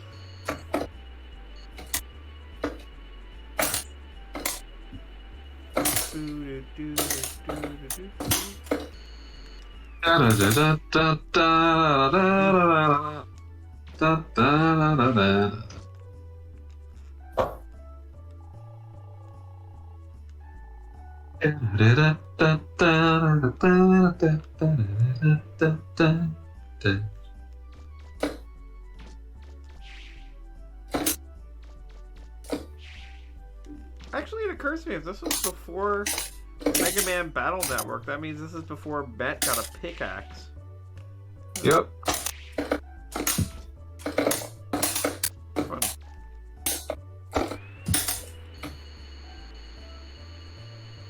It's the one in Old City or Old Town or whatever. Well, wait, that is the one with the dogs? I'm just seeing someone transport using the fucking car to Old Town and it being right near there. Is that the one you've already been to, or? No. Well, what is... now I'm forgetting what the... I thought Old Town, the designation was the... I thought that was the area with the dogs. And the electric... Yeah, I'm just not seeing dogs there. In the place that they're at, so... Does it look like it's like reddish or whatever? Like, it is the same area, like it's that same look. Interesting. Well, then I guess I'm missing something back there. God damn it. You can transport there and see if that helps. Never, I'm just walking. Take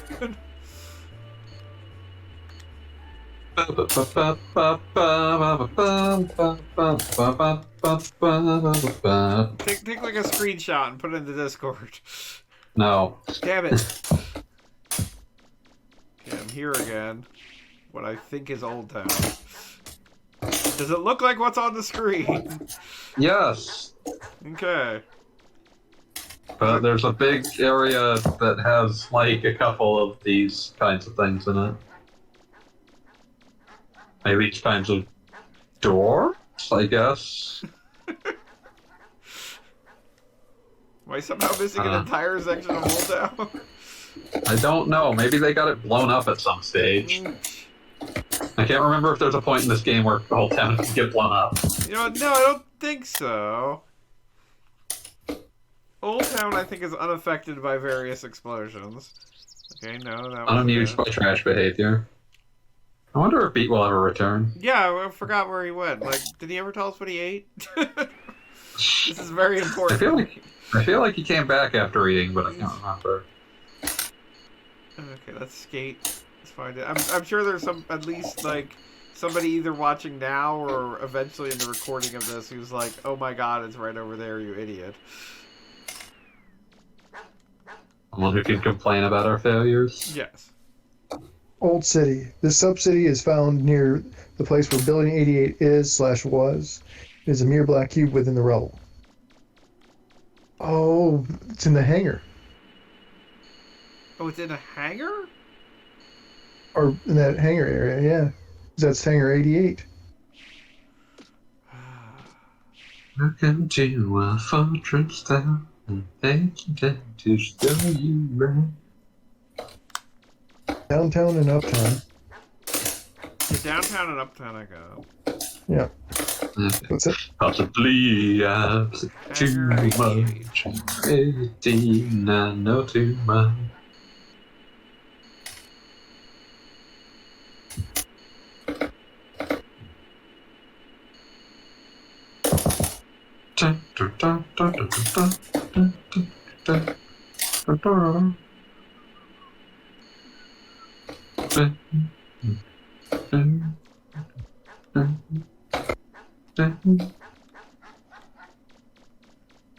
Hangar.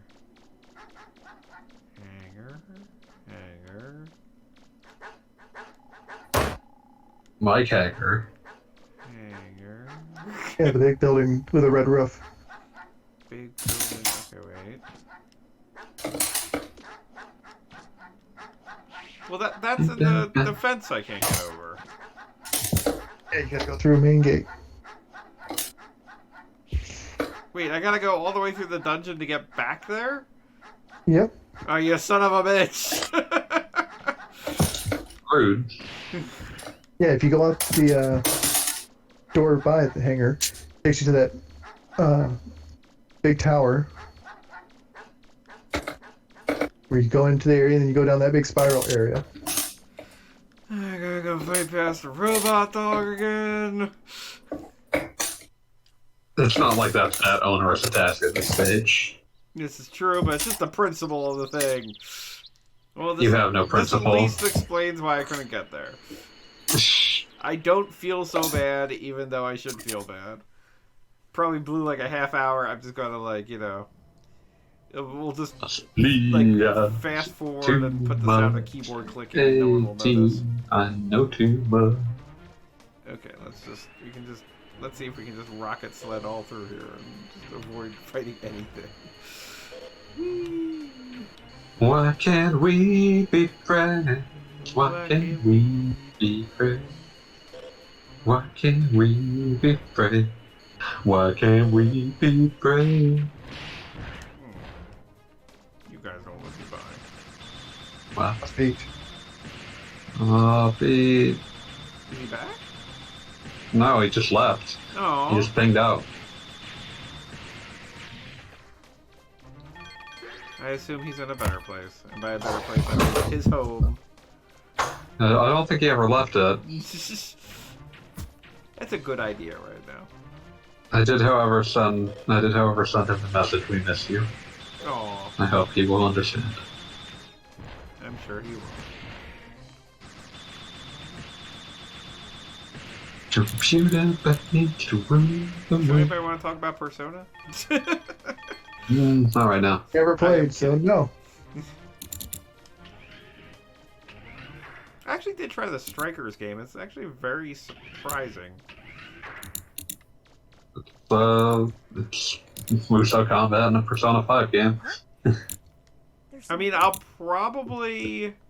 Well, that's the thing. Like, you say in a Persona 5 game, but it very much makes the case that Persona 5 itself shouldn't exist because it's doing all the stuff that you normally see in a Persona game, just with the combat replaced and made more interesting. And like, I don't think I'd go that far. yeah, well, I mean, like, we're not exactly talking Persona combat being that interesting in the first place, in my opinion. I would say Persona Combat's more interesting than what's going on in a Muso game. Fair enough. I mean, just personally, I've always seen it as like, here's the fire enemy, use the ice spell, have a nice day. Moving on. Alright, there we go. Yep. You want to go through that door? We're unlocked over here. Yeah, too I much. have to fight the double boss. I know too much. Oh. One of these turns is where I go, but I can I figure did this coax the response out of these. Not one that elucidates anything. out. The door on the east side goes to the old city. Yes, I think I got it.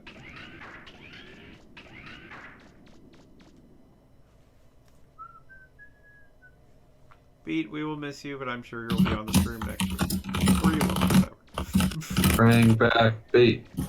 Bring back beat. Yeah, you have to straight up enter that hangar. Wow, I was here earlier. Oh, is this Big Jimbo or whatever the heck? Big Hot Bruno. Beat's missing out on Big Hot Bruno. I may Yeah, that's Bruno. I may have incorrectly labeled somebody else as Big Hot Bruno.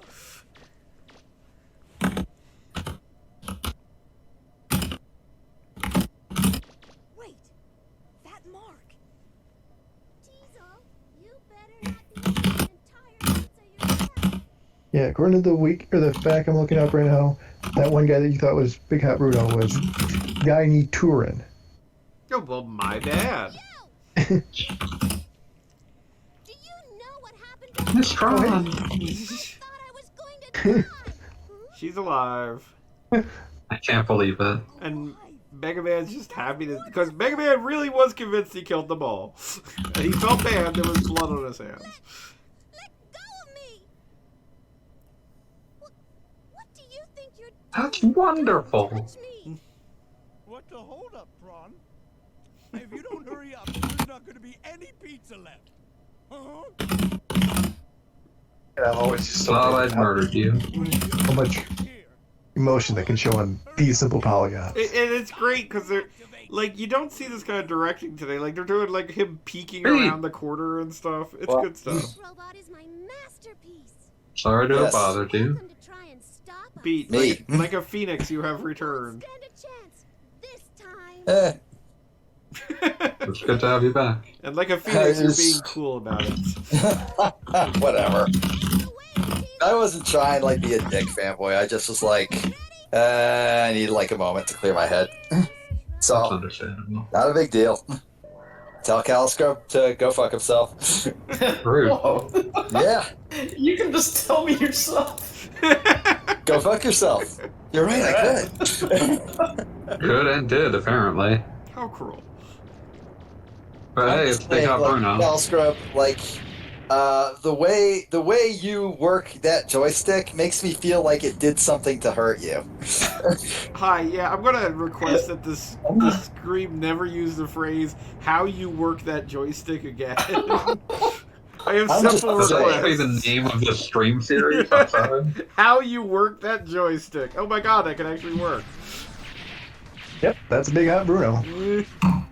That is big, that is hot, that is Bruno. I guess that, yeah, no, that's. I don't know what I was expecting, but can't say it didn't. Could have been that. Didn't fill the Didn't live up to it. fill the expectations. Yeah, shoot him in the back. Shoot him in the back.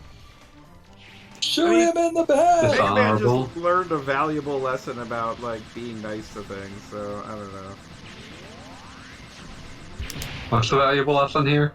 What am I supposed to have learned from this game? Shoot things.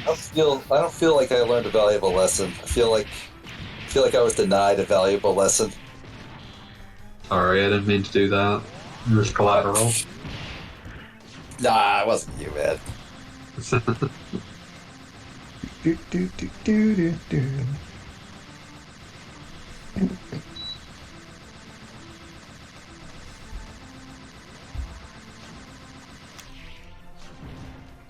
Shoot it back to rule the world.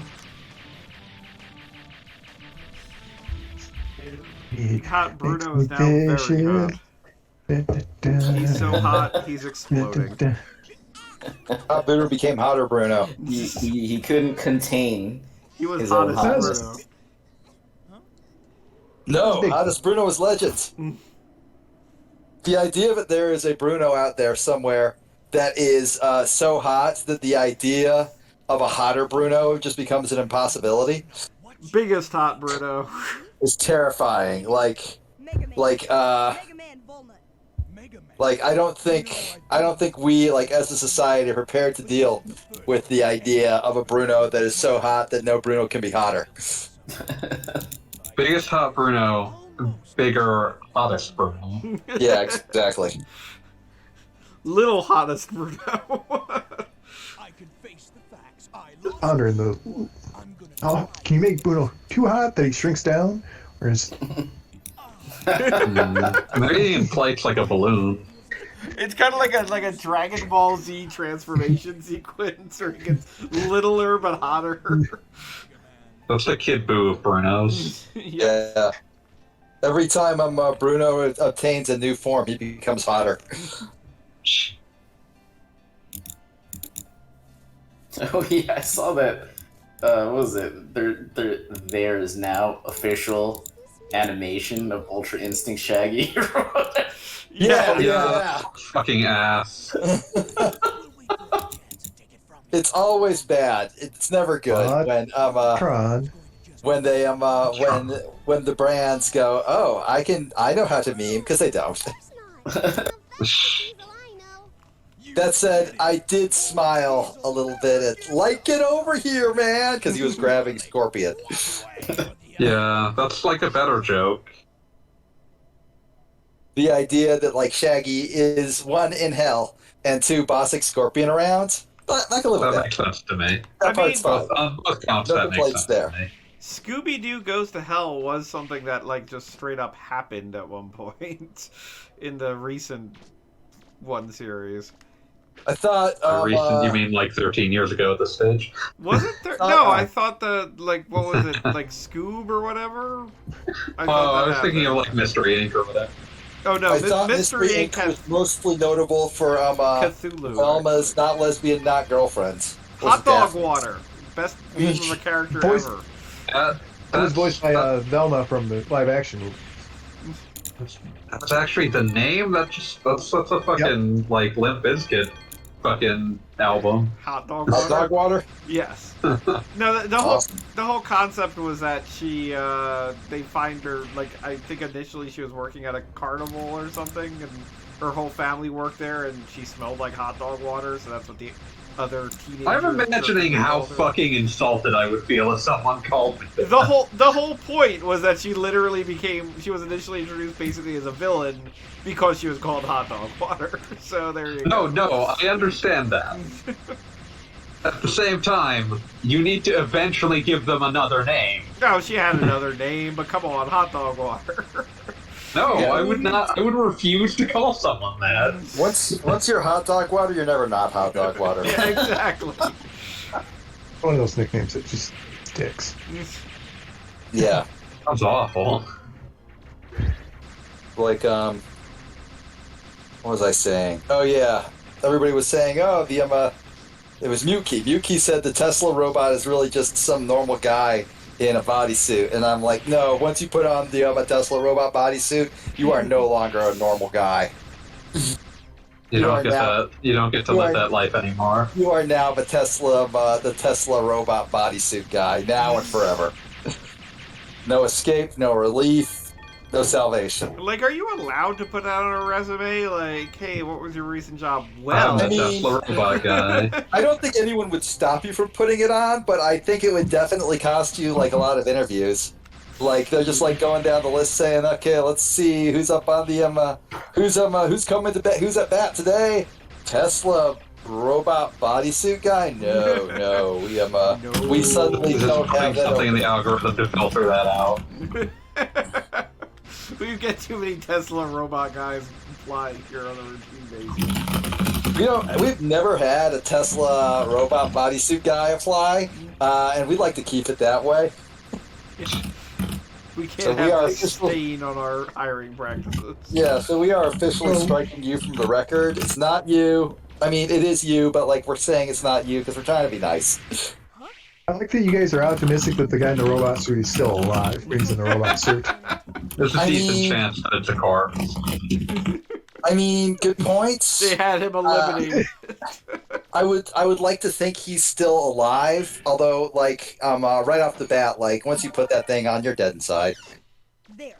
This It this could is- go I would like to good. think he is still biologically alive. central. This is Jeff, or not Jeff. This is Elon. I hate the color yellow, so we should get rid of the safety paint. Yeah, no, absolutely. That is a thing Elon did, and people still like talk him up like he's hot shit. I genuinely don't understand it. have the Take robot a man view eliminated. that you're bound to see. Don't you make romantic? Well, you found all 3 keys. I think this is the quitting point. I'm going back to my. I was monkey thinking this save. seems like the Yeah. logical point. Yeah, this seems like the points where we would just You're stop. 2.5 hours in. Yes. Had We've had enough for Had I one day. remembered what I was doing, I would have been like 20 minutes in. Sure. That you Just gotta go find my monkey and I'm good.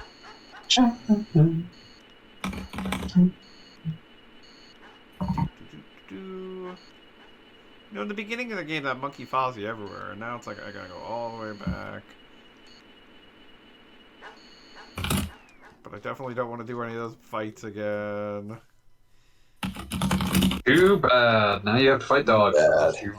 God damn it, I did the wrong door again. Like a 1 in 3 chance. There's no right door. Like, you need to realize this right now. There is no right door. The door that gets me closer to my monkey is the right door. No, Well, no, no, there that are- one that the one that's labeled S takes you south. Yeah, but I don't remember which way it actually was. I did not spend enough time in Old Town to remember. You need to go to the west door. Yes. I know that now. Old town. Old By town. process of elimination, I have got it. But your help is appreciated. West. And now I need to go south. Brr, brr, brr. Is it truck? Okay, now you're Like, just scratch myself. now you're just trying to get me to leave again. Oh, I We're didn't mean to do almost that. done! Just accidentally scratched myself out. Hold out hope. Nah, you're good, man. Hey. You're good. Oh, no.